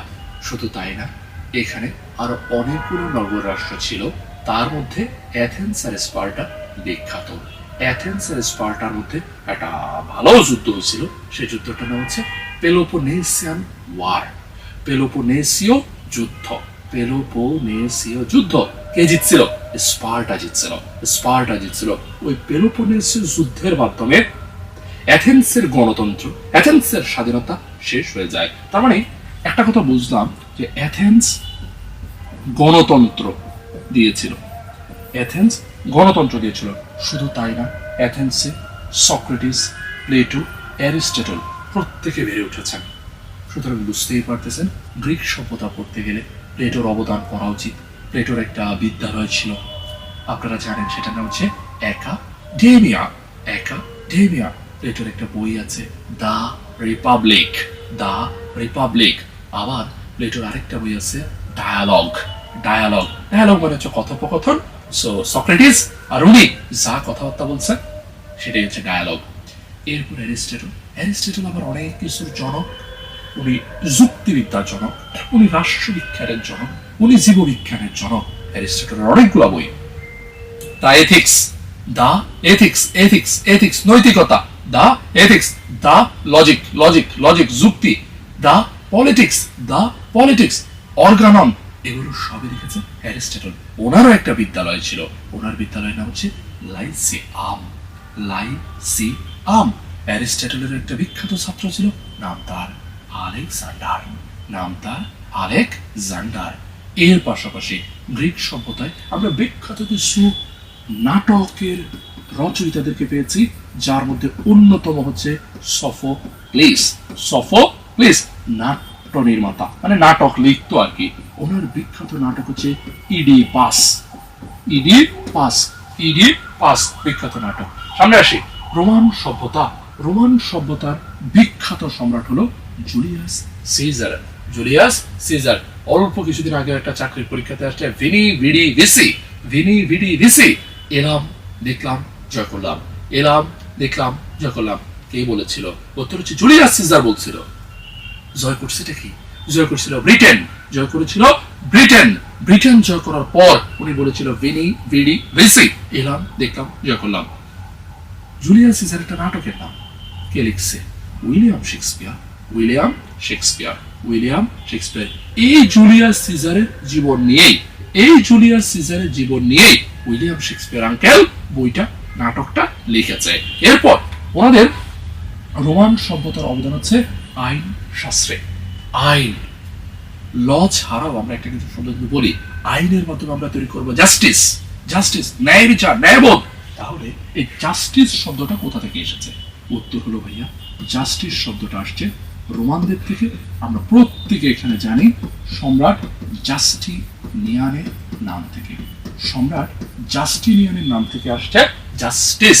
তাহলে কে রোমান সভ্যতার কে এই আইন তৈরি করেছিল? মানে তিনি মূলত অনেকগুলা, এই অপরাধ করলে এটা হবে, এই অপরাধ করলে এটা হবে, এই অপরাধ করলে এটা হবে, তার আইনের ধারা তৈরি করছিল। নাম কি তার? নাম হচ্ছে সম্রাট জাস্টিনিয়ান। সম্রাট জাস্টিনিয়ান। এগুলোই গুরুত্বপূর্ণ সভ্যতা। পাশাপাশি একটু সিন্ধু, এটা দেখতে হবে। সিন্ধুর মধ্যে দেখে জিজ্ঞেস করে হরপ্পা মহেঞ্জোদারো, কি জিজ্ঞেস করে? হরপ্পা মহেঞ্জোদারোর অবস্থান। অবস্থান, ঠিক আছে, দেখবেন। এরপর এই পাশে আছে অটোমান সাম্রাজ্য। অটোমান সাম্রাজ্যটা স্পেসিফিকলি বলে দিচ্ছি ভাই, অন্যান্য চাকরির পরীক্ষাতে কম আসে, বাট আলাদা করে বলতেই হয়। আমরা ইসলামী ব্যাংকের জন্য পড়ছি, আমাদের চাকরি পরীক্ষাতে অটোমান সাম্রাজ্যটা ইম্পর্টেন্ট। অটোমান সাম্রাজ্য তুরস্ককে কেন্দ্র করে যাত্রা শুরু করেছিল। অটোমান সাম্রাজ্যের মূল ভূমি ছিল ইস্তাম্বুল। অটোমান সাম্রাজ্যের মূল ভূমি হচ্ছে ইস্তাম্বুল। আমরা প্রত্যেকে এখানে জানি ইস্তাম্বুলের আগের নাম ছিল কনস্ট্যান্টিনোপল। কনস্ট্যান্টিনোপল, কনস্ট্যান্টিনোপল, কনস্ট্যান্টিনোপল ছিল বাইজেন্টাইনদের। সেই বাইজেন্টাইনদের কাছ থেকে অটোমান সম্রাট মোহাম্মদ, তিনি হচ্ছে জয় করেন, ঠিক আছে। ওনাকে ইংরেজরা, ঐতিহাসিক যারা আছে তারা বলে মেহমেদ দা কনকারার। মেহমেদ যে বিজয়ী, ওনার নাম আসলে মেহমেদ দা, ওনার নাম হচ্ছে মোহাম্মদ, ঠিক আছে। অটোমান সম্রাট মোহাম্মদ এই কনস্ট্যান্টিনোপল জয় করেন। জয় করে নাম রাখছিল ইসলাম বুল। ইসলাম অর্থ ইসলামিত, আপনি জানেন। বুল অর্থ হচ্ছে ঘর, মানে ইসলামের ঘর। ইসলামের ঘর। কালের পরিক্রমায় মানুষের বুকে বুকে ইসলাম বুল, এটা হয়ে গেছে ইস্তাম্বুল। আপনি জানেন ইস্তাম্বুল 2 মহাদেশে পড়ছে, আপনি তো জানেন। অটোমান সাম্রাজ্য ভেঙে গেল কখন? অটোমান সাম্রাজ্য ভেঙে গেছে প্রথম বিশ্বযুদ্ধে। প্রথম বিশ্বযুদ্ধে অটোমানরা ভুল করেছিল, তারা অক্ষশক্তি হয়ে লড়াই করেছিল, অক্ষশক্তি পরাজিত হয়েছিল, অটোমান সাম্রাজ্য তারপর ভেঙে যায়। প্রথমে ভেঙেছিল সাম্রাজ্য 1922-এ, আর 1924-এ ভেঙে গেছে খেলাফত। শেষ খেলাফত, মুসলিমদের শেষ খেলাফত উমাইয়াদেরকে দিয়ে যেটা শুরু হয়েছিল, আপনারা প্রত্যেকে এটা পারেন। ইসলামী ব্যাংকের পরীক্ষায় কিন্তু এগুলো আসে, মাথায় রাখতে হবে। অন্য আরেকজন স্যার পড়াবেন, আমি জানি, আমি একটু পণ্ডিতি করছি এখানে। সো মুসলিমদের প্রথম যে খেলাফত ছিল আপনি জানেন উমাইয়া খেলাফত, এরপরে ছিল আব্বাসীয় খেলাফত। এইভাবে কালের পরিক্রমে এগোতে এগোতে শেষ খেলাফত ছিল অটোমানদের উসমানীয় খেলাফত। অটোমান সাম্রাজ্য ভাঙলো, উসমানীয় খেলাফত শেষ হলো। সামনে যাব। এবার সভ্যতা গেল, পৃথিবীর পরিচয় গেল। এবার আসেন কিছু মহাদেশ নিয়ে কথাবার্তা বলি। এটা খুবই খুবই খুবই সংক্ষেপে আমরা বলে ফেলবো। ফার্স্টে এশিয়া। এশিয়ার মধ্যে আপনি জানেন সর্বোচ্চ, এখানে সর্বোচ্চ বলতে সর্বোচ্চ বিন্দু, সর্বনিম্ন বলতে সর্বনিম্ন বিন্দু বা সর্বনিম্ন স্থান। সর্বোচ্চ বিন্দু হচ্ছে মাউন্ট এভারেস্ট। মাউন্ট এভারেস্ট বলে রাখা ভালো, মাউন্ট এভারেস্ট হচ্ছে একটা পর্বত, আর হিমালয় এটা হচ্ছে একটা পর্বত মালা।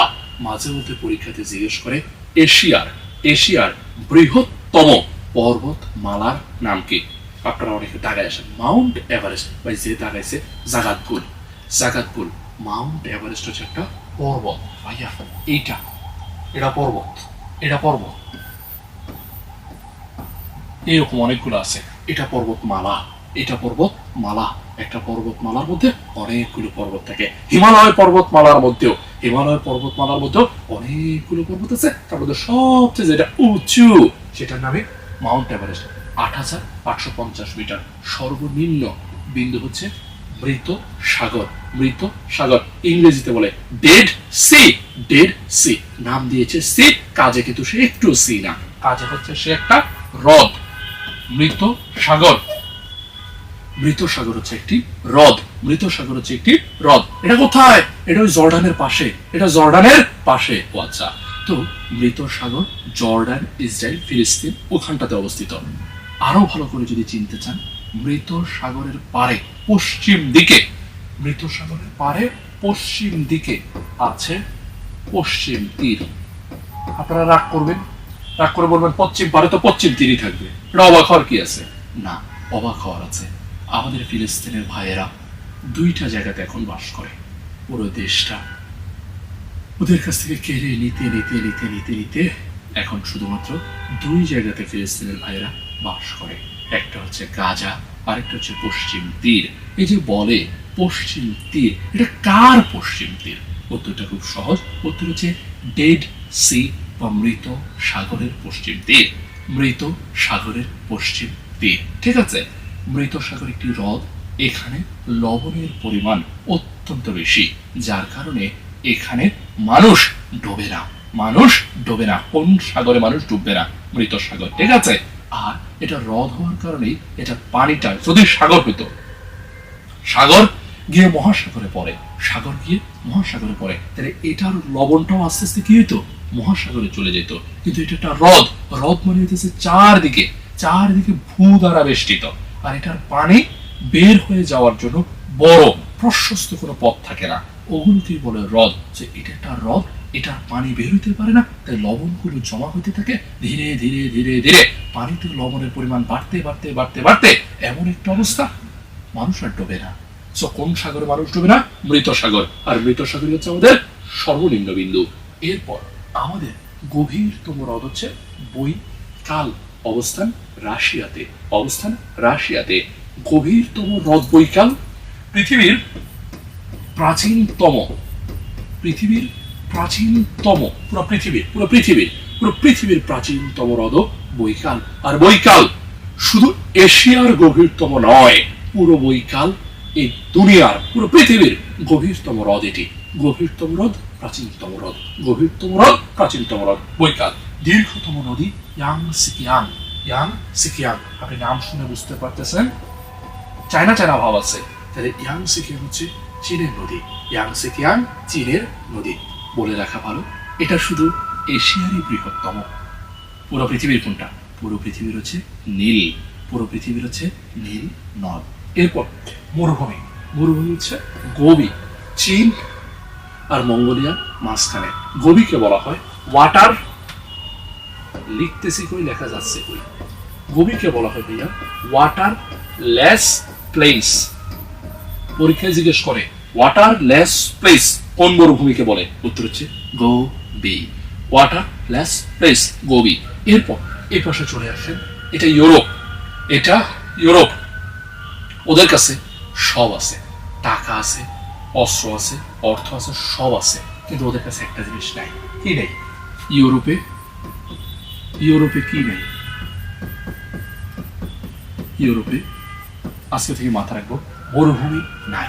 পরীক্ষাতে জিজ্ঞেস করে ইউরোপে কোন ভূমি রূপটি দেখা যায় না? ইউরোপে কোন ভূমি রূপটি দেখা যায় না? উত্তর হচ্ছে মরুভূমি। এরপর সর্বোচ্চ বিন্দু মাউন্ট এলবার্স। দীর্ঘতম নদী হচ্ছে ভলগা। ভলগা। ইউরোপের দ্বার ভিয়েনা। ভিয়েনা হচ্ছে, এটা না পারার কিচ্ছু নাই, ভিয়েনা হচ্ছে অস্ট্রিয়ার রাজধানী। ইউরোপের ককপিট বেলজিয়াম। কেন? কারণ এখানে মারামারি হয়। এখানে মারামারি হয়। কবে মারামারি হচ্ছে আপনি কি জানেন? কবে মারামারি হচ্ছে? হয়েছে একটাবার মনে করে দেখেন না। আমাদের নেপোলিয়ন বোনাপার্ট, নেপোলিয়ন বোনাপার্ট হেরে গেছিল ওয়াটারলু এর প্রান্তরে। ওয়াটারলু কোথায়? ওয়াটারলু কোথায়? উত্তর বেলজিয়াম।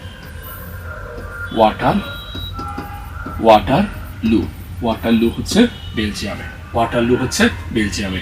সুড়ঙ্গ পথ, সুড়ঙ্গ পথ, ইউরো টানেল। ইউরো টানেল এটা পুরো পৃথিবীর সবচেয়ে বড় সুড়ঙ্গ পথ, ঠিক আছে? Euro tunnel. এটার ভিতর দিয়ে কি গেছে? এটার ভিতর দিয়ে চমৎকার রেল লাইন চলে গেছে। রেল লাইন চলে গেছে। ইউরোপ টানেল, সামনে যাব। এরপর আফ্রিকা, আফ্রিকার সর্বোচ্চ বিন্দু মাউন্ট কিলিমানজারো। মাউন্ট কিলিমানজারো, বুঝতেই পারতেছেন এটা একটা পর্বত, সর্বোচ্চ বিন্দু। দীর্ঘতম নদ হচ্ছে নীল নদ। পুরো পৃথিবীর এটা দীর্ঘতম নদী। Horn of Africa, Ethiopia. এটা ভুল। হর্ন অফ আফ্রিকা শুধু ইথিওপিয়া না, আমরা জানি হর্ন অফ আফ্রিকাতে দেশ আছে চারটি। হর্ন অফ আফ্রিকাতে দেশ আছে চারটা: Ethiopia, Eritrea, Somalia, Djibouti. Ethiopia, Eritrea, Somalia, Djibouti. Tension নিয়ে না। পৃথিবীর গুরুত্বপূর্ণ অঞ্চলগুলো, এখানে তো পুরো মহাদেশ নিয়ে কথা বলছি, গুরুত্বপূর্ণ অঞ্চল আবার দেখব, তখন আবার আসবে এটা। মরুভূমি সাহারা, আফ্রিকার বৃহত্তম মরুভূমি সাহারা। আফ্রিকার বৃহত্তম মরুভূমি সাহারা, সবাই জানে। উত্তর আমেরিকার সর্বোচ্চ বিন্দু হচ্ছে ম্যাককিনারে। দক্ষিণ আমেরিকার সর্বোচ্চ বিন্দু হচ্ছে একাঙ্গুয়া। নদী হচ্ছে অ্যামাজন, মিসিসিপি। আলাদা করে যেটা বলার আছে, অ্যামাজন, অ্যামাজন প্রশস্ততম নদী। অ্যামাজন প্রশস্ততম নদী, প্রশস্ততম নদী। অ্যামাজন প্রশস্ততম নদী। কার প্রশস্ততম? ভাইয়া পুরো পৃথিবীর প্রশস্ততম।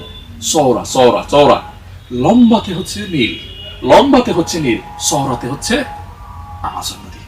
এরপর জলপ্রপাত, এঞ্জেল জলপ্রপাত, ভেনেজুয়েলা। এটা মানে কি? এটা বৃহত্তম মানে কি? ভাইয়া জলপ্রপাত তিন ভাবে বড় হতে পারে। জলপ্রপাত তিন ভাবে বড় হতে পারে। এক, ভাই পানিটা অনেক উপর থেকে পড়ে, তার মানে উচ্চতম, উচ্চতার দিক থেকে বৃহৎ, উচ্চতার দিক থেকে এটা বড়। এঞ্জেল হলো উচ্চতম, মানে এটা উচ্চতার দিক থেকে এটা বড়, ঠিক আছে? এটা কি ব্যাপার, আমাকে কি দেখা যাচ্ছে না? না, দেখা যাচ্ছে যাচ্ছে? না। এই যে আব্দুল্লাহ মামুন ভাই ঠিকই বলছে, আমিও তো হঠাৎ করে দেখি নাই হয়ে গেলাম স্ক্রিন থেকে, এতক্ষণ তো স্ক্রিনে ছিলাম।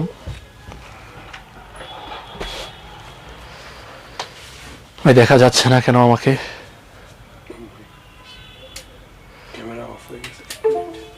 আচ্ছা ভাইরা, ক্যামেরাটা একটু অফ হয়ে গেছে, ক্যামেরারে রোজায় ধরছে, বুঝতে পারতেছি।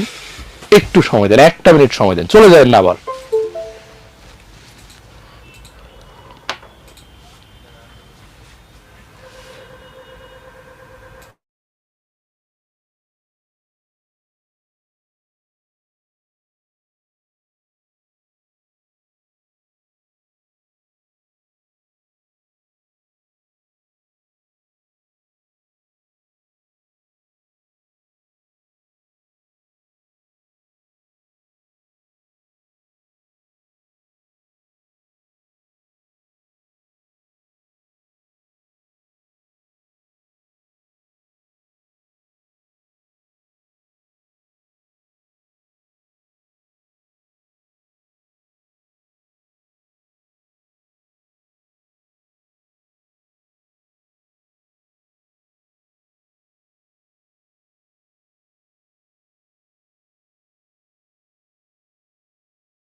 ফেরত আসছি, দেখা যাচ্ছে। আমরা ফেরত আবার চলে আসছি। তাহলে আমরা যেখানটাতে, আমাকে ঝাপসা দেখাচ্ছে কেন?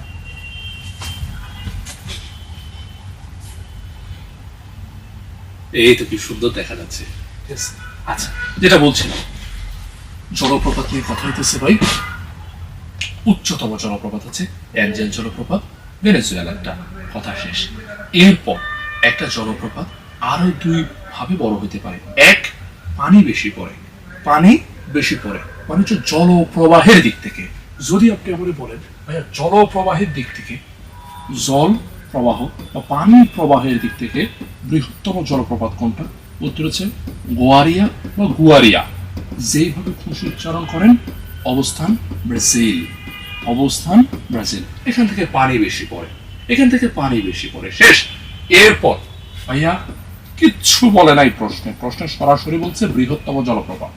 তার মানে বুঝতে হবে জলপ্রপাত পড়ার যে জায়গাটা, পানিটা পড়ার যে জায়গাটা এটা অনেক বড়। সবচেয়ে বড় কার? উত্তর হচ্ছে নায়াগ্রা। উত্তর হচ্ছে নায়াগ্রা। আমরা প্রত্যেকে এখানে জানি নায়াগ্রা দেখতে কেমন। নায়াগ্রা দেখতে ঘোড়ার খুরের মতো। নায়াগ্রা দেখতে ঘোড়ার খুরের মতো। ঘোড়ার খুরের মতো। এটা কোথায়? এটা আমেরিকাতে। না না, এটা কানাডাতে। আমেরিকা নাকি কানাডা? উত্তর হচ্ছে আমেরিকা আর কানাডা মাঝখানে এটা অবস্থিত, সীমান্তে। এপাশ থেকে পানি পড়ে, কানাডার দিক থেকেও পানিটা দেখা যায়। ঠিক আছে, দুইটা সীমান্তে। এই হলো জলপ্রপাত। নদী, নদীর মধ্যে হচ্ছে অ্যামাজন, মিসিসিপি। দুইটা কেন লিখছে এখানে ভাইয়া? অ্যামাজন হলো দক্ষিণ আমেরিকার নদী। মিসিসিপি হলো উত্তর আমেরিকার নদী। মিসিসিপি হলো উত্তর আমেরিকার নদী। আর পুরো পৃথিবীর মধ্যে প্রশস্ততম নদী হচ্ছে আমাজন নদী। শেষ। এর পাশে আসি ওশেনিয়া। আমরা জানি অস্ট্রেলিয়া, নিউজিল্যান্ড এবং ছোট ছোট ছোট ছোট কিছু দ্বীপ রাষ্ট্র নিয়ে তৈরি হয়েছে ওশেনিয়া। তাদের দীর্ঘতম নদী মারে ডার্লিং। কোথায় এই নদী? ডার্লিংকে কে মারে? এই নদী কোথায়? এই নদী অস্ট্রেলিয়াতে। এটা অস্ট্রেলিয়ার দীর্ঘতম নদী। সর্বোচ্চ বিন্দু হচ্ছে কোসি আস্কো। এটা আবার কি জিনিস? এটা একটা পর্বত। ঠিক আছে, এটাই সর্বোচ্চ বিন্দু। তাহলে ভাইয়া, আমরা পৃথিবীর প্রত্যেকটা মহাদেশের সর্বোচ্চ বিন্দু, সর্বনিম্ন বিন্দু, গুরুত্বপূর্ণ কয়েকটা নদী যেগুলো দীর্ঘ বা বৃহৎ, এগুলো গুরুত্বপূর্ণ কয়েকটা জলপ্রপাত দেখেছি।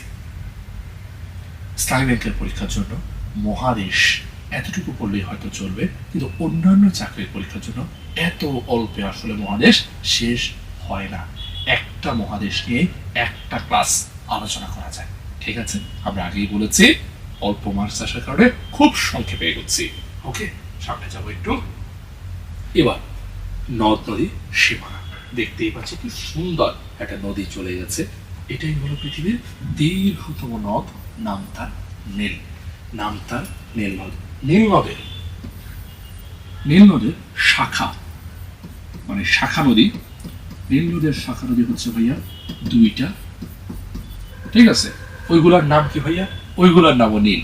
একটা হচ্ছে ব্লু নীল, আরেকটা নাম হচ্ছে হোয়াইট নীল। ব্লু নীল, হোয়াইট নীল। ঠিক আছে, নীল নদ উৎপত্তি কোথায়? নীল নদের উৎপত্তি হচ্ছে ভাই ভিক্টোরিয়াতে। নীল নদের উৎপত্তি হচ্ছে ভিক্টোরিয়া লেক থেকে। এবার আমি অনেকক্ষণ কথাবার্তা বলছি, আপনারা আমারে বলবেন যে ভিক্টোরিয়া লেক এটা কোথায়? বলেন, নীল নদের উৎপত্তি লেক ভিক্টোরিয়া থেকে, বা ভিক্টোরিয়া লেক থেকে এটার উৎপত্তি কোথায়? সরি, ভিক্টোরিয়া লেকটা কোথায়? নীল নদের উৎপত্তি তো ভিক্টোরিয়া লেক, এখন ভিক্টোরিয়া লেকটা কোথায়?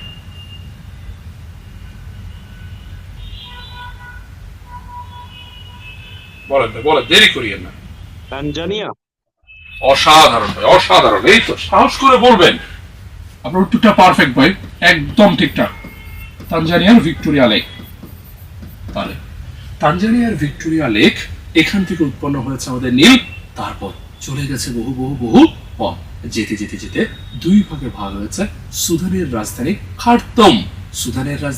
খার্তুম, এটার কাছাকাছি এসে দুই নীল আবার একত্রিত হয়েছে। সব একত্রিত হয়ে নদী গিয়ে পড়েছে ভূমধ্য সাগরে। এই হচ্ছে নীলের ভাইয়া গতি পথ।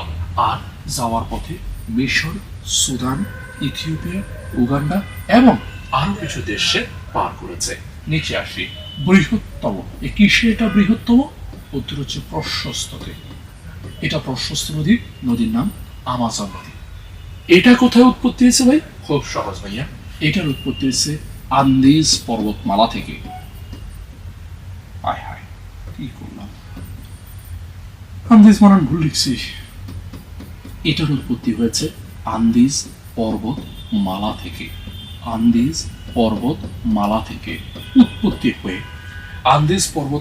উৎপত্তি হয়ে আমরা আপনাদেরকে দক্ষিণ আমেরিকার ম্যাপটা দেখাতে পারবো, সবচেয়ে ভালো বুঝতেন। দক্ষিণ আমেরিকার ম্যাপে আমি ভাই ম্যাপটা আঁকতে পারি না, তারপরে ধরেন এটা হলো দক্ষিণ আমেরিকার ম্যাপ। সাপোজ এই পাশে হচ্ছে আন্দিজ, এখানে উৎপত্তি হয়েছে। তারপর ধীরে ধীরে পাড়াতে এই পাশ দিয়ে বয়ে গেছে হচ্ছে আটলান্টিকে এসে পড়ছে। তাহলে আন্দিজ থেকে আমার এই রোজায় ধরছে, এত বানান কেমনি ভুল করে মানুষ। আন্দিজ থেকে আটলান্টিক পর্যন্ত বিস্তার লাভ করেছে আমাদের আমাজন নদী। আমরা প্রত্যেকে জানি আমাজন নদীর পাড়ে বিশ্বের সবচেয়ে বড় বন রয়েছে, বনের নাম আমাজন। নিচে আসি, সীমান্ত সবচেয়ে বেশি প্রতিবেশী আছে চীন এবং রাশিয়ার 14টা করে। চীন এবং রাশিয়ার সীমান্তবর্তী দেশ সবচেয়ে বেশি, উত্তর 14টি। এ পাশে একটু আসবো, এ পাশে পিরেনিস পর্বতমালা, এটা স্পেন এবং পর্তুগালকে পৃথক করেছে। আচ্ছা, আর হিন্দুকুশ পর্বতমালা হচ্ছে পাকিস্তানে, অ্যাডামস পিক এটার অবস্থান হচ্ছে শ্রীলঙ্কাতে। অ্যাডামস পিক মানে হচ্ছে পিক শব্দের অর্থ হচ্ছে চূড়া, অ্যাডামস শব্দের অর্থ হচ্ছে আদম এর, অ্যাডাম মানে আদম, অ্যাডামস মানে হচ্ছে আদমের। অনেকে বিশ্বাস করে হযরত আদম আলাইহিস সালাম যখন পৃথিবীতে আসছে তখন প্রথম যেখানে পা রেখেছিলেন সেটাই হচ্ছে অ্যাডামস পিক, অবস্থান করছে শ্রীলঙ্কাতে। এই পাহাড় চূড়াটা তিন ধর্মের মানুষের কাছে অত্যন্ত গুরুত্বপূর্ণ। তিন ধর্ম কারা কারা? এই অঞ্চলে যে তিনটা ধর্ম আছে তারা। এই অঞ্চলে বা শ্রীলঙ্কাতে খ্রিস্টান তেমন একটা নাই, তার কারণে মুসলিম, হিন্দু, বৌদ্ধ তিন ধর্মের মানুষের কাছে অ্যাডামস পিক অত্যন্ত গুরুত্বপূর্ণ। আদমের চূড়া কোথায়? শ্রীলঙ্কায়। সামনে যাব, ওকে। আচ্ছা, এরপর বিশ্বের বৃহত্তম ও ক্ষুদ্রতম দেশ। বিশ্বের বৃহত্তম ও ক্ষুদ্রতম দেশের মধ্যে ফার্স্টে আয়তনে বৃহত্তম, তারপর জনসংখ্যা বৃহত্তম। এটা সবাই মোটামুটি পারেন আপনারা। আয়তনে বৃহত্তম হচ্ছে রাশিয়া, পুরো পৃথিবীতে 1 নম্বর। 2 নম্বরে আছে কানাডা। এই দুইটা নিয়ে কোনো তর্ক নাই, তর্ক হচ্ছে এই দুইটাকে নিয়ে। চীন, যুক্তরাষ্ট্র অনেকগুলো বাজারের বইতে, আমি বলে দিচ্ছি ভাই, অনেকগুলো বাজারের বইতে যুক্তরাষ্ট্রে রাখছে 3-এ, চীনরে রাখছে 4-এ। এখন প্রশ্ন হচ্ছে ঝামেলাটা কোন জায়গা ভাইয়া? ঝামেলাটা করছে যুক্তরাষ্ট্র, কারণ যুক্তরাষ্ট্র নিজ ভূখণ্ডের বাইরে উত্তর আমেরিকা মহাদেশে, আপনি বোঝেন উত্তর আমেরিকা মহাদেশে যুক্তরাষ্ট্রের অবস্থান। এই উত্তর আমেরিকার বাইরে বিশ্বের অনেকগুলো জায়গাতে সে কি করছে? সে একটা দ্বীপ দখল করে ফেলছে, সে তার একটা ঘাঁটি বানায় রাখছে, ওই জায়গাটা তার। সো ওই দ্বীপগুলো, ওই ঘাঁটির জায়গাগুলো, এগুলো যদি আপনি যোগ করেন তাহলে যুক্তরাষ্ট্র আগায় থাকবে। আর যদি বলেন যে না, আমি মূল দেশটা হিসাব করতেছি, তাহলে চীন আগে, যুক্তরাষ্ট্র পরে। ঠিক আছে, পরীক্ষাতে সাধারণত এই ঝামেলা আপনারা ফেলবে না, সুতরাং আপনি টেনশন ফ্রি থাকেন। তাহলে সবচেয়ে বড় দেশ হচ্ছে রাশিয়া, সবচেয়ে ছোট দেশ হচ্ছে কানাডা। জনসংখ্যার বৃহত্তম, অনেকে এখনো এটা ভুল করে, আমি জানি না কেমনে ভুল করে। উত্তর হচ্ছে ভারত, জনসংখ্যা সবচেয়ে বড়, চীন হচ্ছে পরে, তারপর আছে যুক্তরাষ্ট্র, এরপরে আছে কি বাংলাদেশ। ভুলেও না, বাংলাদেশ জনসংখ্যায় এত সামনের দিকে নাই। ঠিক আছে, আপনি বসে বসে ভাবেন তো বাংলাদেশ জনসংখ্যায় কত? আমি আপনার ক্লু দিতে পারি, 4টা ক্লু, ষষ্ঠ, সপ্তম, অষ্টম নাকি নবম, এই 4টা যে কোনো একটা হবে। বসে বসে ভাবেন কততম। ওকে, এ পাশে আসি, ক্ষুদ্রতম দেশ হচ্ছে আয়তন এবং জনসংখ্যায় ভ্যাটিকান সিটির অবস্থান হচ্ছে রোমে। জাতিসংঘভুক্ত ক্ষুদ্রতম দেশ হচ্ছে মোনাকো আর টুভেলু। আয়তনে হচ্ছে মোনাকো, জনসংখ্যা হচ্ছে টুভেলু। তাহলে ভ্যাটিকান কি জাতিসংঘের অন্তর্ভুক্ত না? উত্তর হচ্ছে না, ভ্যাটিকান জাতিসংঘের সদস্য রাষ্ট্র নয়। তাহলে এবার জাতিসংঘের সদস্য কারা কারা তাদেরকে একটু দেখা উচিত। তাদেরকে দেখার আগে বিশ্বের কয়েকটা গুরুত্বপূর্ণ অঞ্চল দেখব। অবশ্য ঘড়ির কাঁটা আমাদেরকে জানান দিচ্ছে যে একটু গোসল টোসল করতে হবে, আজকে জুমার নামাজ আছে। আমরা এই স্লাইডটা রেখেই ক্লাসটা শেষ করব। ঠিক আছে, একটু স্লাইডটা দেখে ফেলি, তারপরে ক্লাসটা শেষ করব ইনশাআল্লাহ। 12টা 50-এর মধ্যে ক্লাস শেষ হবে, গোসল টোসল করে 1টার মধ্যে নামাজের দিকে রওনা হব। আসেন, অঞ্চল পরিচিতিতে এই যে স্লাইডটা, এই স্লাইডে মাত্র অল্প কয়েকটা অঞ্চল দিয়েছে।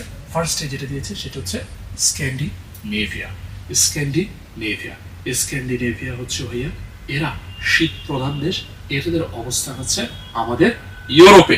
ইউরোপের একেবারে উত্তরে অবস্থিত শীত প্রধান 5টা দেশ, এদেরকেই বলা হয় স্ক্যান্ডিনেভিয়া। একজন বিখ্যাত রূপকথার গল্প লেখক আছে, নাম হচ্ছে হ্যান্স ক্রিশ্চিয়ান অ্যান্ডারসন।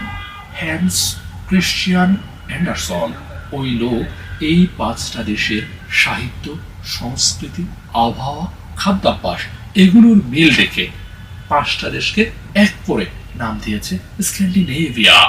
এই স্ক্যান্ডিনেভিয়ার 5টা দেশকে মনে রাখবো: Finland, Iceland, Norway, Denmark, Sweden. Finland, Iceland, Norway, Denmark, Sweden. এদের আবার আলাদা আলাদা কিছু বৈশিষ্ট্য আছে, যেমন ফিনল্যান্ডে অনেকগুলো ভাইয়া কি আছে, হ্রদ আছে, যে কারণে ফিনল্যান্ডকে বলা হয় হাজার হ্রদের দেশ। হাজার হ্রদের দেশ ফিনল্যান্ড। এরপরে আইসল্যান্ড বরফ, কিন্তু না, এটার নাম নাকি আগুনের দ্বীপ। আমি বুঝি না এদেরকে তাহলে আইসল্যান্ড কে নাম দিল? এরা আগুনের দ্বীপ হলে আইসল্যান্ড নামটা কেন দিল? কারণটা খুব সহজ, আইসল্যান্ডে অনেকগুলো আগ্নেয়গিরি আছে, যার কারণে সেটাকে বলেছে আগুনের দ্বীপ। এরপর এনে আমরা জানি হচ্ছে নরওয়ে। নরওয়ে আমরা প্রত্যেকে জানি নিশীথ সূর্যের দেশ। নরওয়ে নিশীথ সূর্যের দেশ। এগুলা খুব আসে, নিশীথ সূর্যের দেশ। ডিতে হচ্ছে ডেনমার্ক দুনিয়ার প্রথম জাতীয় পতাকা ওদের, সেই পতাকার নামও আছে। পতাকার নাম হচ্ছে ডেনব্রুগ। পৃথিবীর প্রথম জাতীয় পতাকা।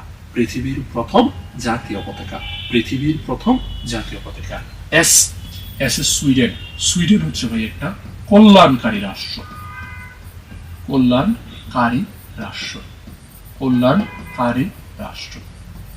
আপনারা ব্যাংকে পরীক্ষা দিবেন, আপনারা এটা আমার থেকেও ভালো পারবেন। তাহলে সুইডেন যদি কল্যাণকারী হয়, বাংলাদেশকে অকল্যাণকারী, বিশ্বের আলাদা করে কেন সুইডেনকে কল্যাণকারী বলতে হয়? কেন কানাডাকে আলাদা করে কল্যাণকারী বলতে হয়? বাংলাদেশ কি কল্যাণ করে না? কেন তাহলে বাংলাদেশকে কল্যাণকারী বলে না? পৃথিবীর সব রাষ্ট্র কেন কল্যাণকারী বলে না? কেন এগুলোকে আলাদা করে কল্যাণকারী বা ওয়েলফেয়ার স্টেট কেন বলা হয়? একটু ভাববেন, ঠিক আছে? এই হলো ভাইয়া স্ক্যান্ডিনেভিয়ান কান্ট্রি, নাম দিয়েছিল হ্যান্স ক্রিশ্চিয়ান অ্যান্ডারসন। আমরা মনে রাখবো ফাইন্ডসের মাধ্যমে। Finland, Iceland, Norway, Denmark, Sweden. একটা হচ্ছে হাজার হ্রদের দেশ, একটা হচ্ছে আগুনের দ্বীপ, একটা হচ্ছে নিশীথ সূর্যের দেশ, একটা হচ্ছে পতাকা, আরেকটা হচ্ছে কল্যাণকারী রাষ্ট্র। এরপর এই পাশে আসেন, এই যে জায়গাটা দেখতে পাচ্ছেন, এখানে 3টা দেশ আছে। এরা বাল্টিক সাগরের পারে। এই কারণে তাদেরকে বলা হয় বাল্টিক রাষ্ট্র। আমরা মনে রাখবো অল, শেষ, আর কিচ্ছু না। আমরা কি মনে রাখবো? আমরা মনে রাখবো অল। Estonia, Lithuania, Latvia. এরা কোথায়? এরা বাল্টিক সাগরের পারে। তাই এদেরকে বলে বাল্টিক রাষ্ট্র। বাল্টিক সাগরটা কোথায়? বাল্টিক সাগরটা ইউরোপে। বাল্টিক সাগর ইউরোপের একটা সাগর। শেষ, সহজ। আচ্ছা, লাস্ট মধ্য এশিয়া বা সেন্ট্রাল এশিয়া। এই যে পুরো জায়গাটা আমরা শুধু একটা শব্দ মনে রাখবো, উতুতা কাকি। আমরা মনে রাখবো উতুতা কাকি। Uzbekistan, Turkmenistan, Tajikistan, Kazakhstan, Kyrgyzstan. মাথা রাখবো পৃথিবীতে স্থান। আবার আমাকে দেখা যাচ্ছে না, এটা কোনো কথা? এত কষ্ট করে পড়াবো আর ক্যামেরারে বলে রোজায় ধরবে? আচ্ছা, কোনো সমস্যা নাই, আপনারা আমার কথা নিশ্চিতভাবে শুনতে পারতেছেন, তাই না? আমরা শেষ করে ফেলবো, তো এটা একটু বলে ফেলি। Uzbekistan, Turkmenistan, Tajikistan, Kazakhstan, Kyrgyzstan, এদেরকে নিয়ে তৈরি হচ্ছে আমাদের মধ্য এশিয়া। আরেকটা কথা ক্লিয়ারলি বুঝতে হবে, সেটা হলো পৃথিবীতে যতগুলো স্থান আছে, পৃথিবীতে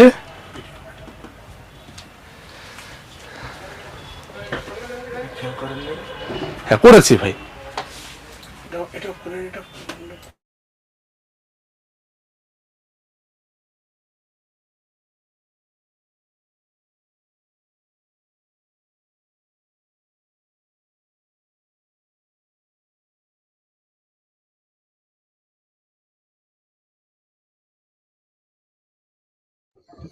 কিছু শোনা যাচ্ছে না। হ্যাঁ ভাইরা, শোনা যাবে, অবশ্যই শোনা যাবে। আমরা একটু ক্যামেরাটা ঠিক করি। ক্যামেরা গরম হয়ে গেছে।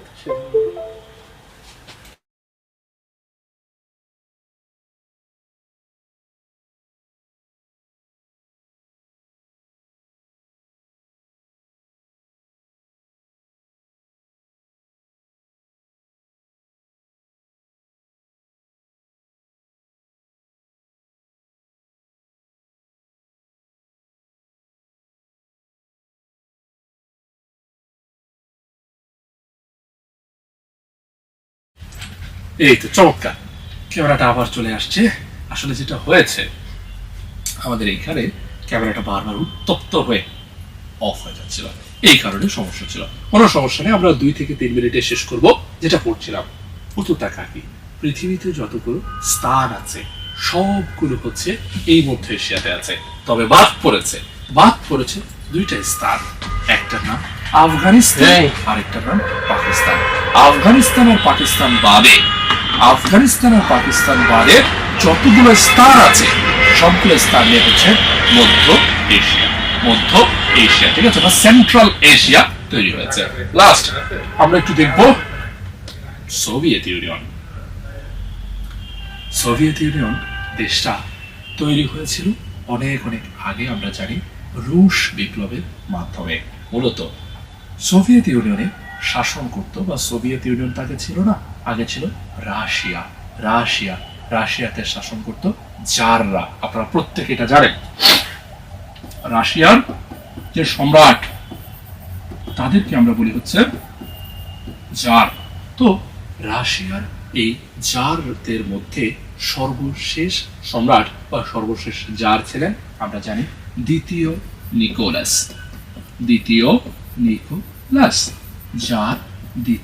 নিকোলাস। রাশিয়ার সর্বশেষ সম্রাট।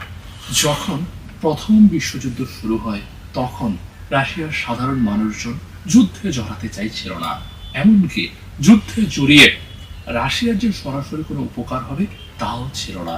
কিন্তু জার দ্বিতীয় নিকোলাস ব্রিটেনকে সাহায্য করার জন্য এগিয়ে আসেন এবং তিনি স্বপ্রণোদিত হয়ে নিজ ইচ্ছায় তিনি যুদ্ধে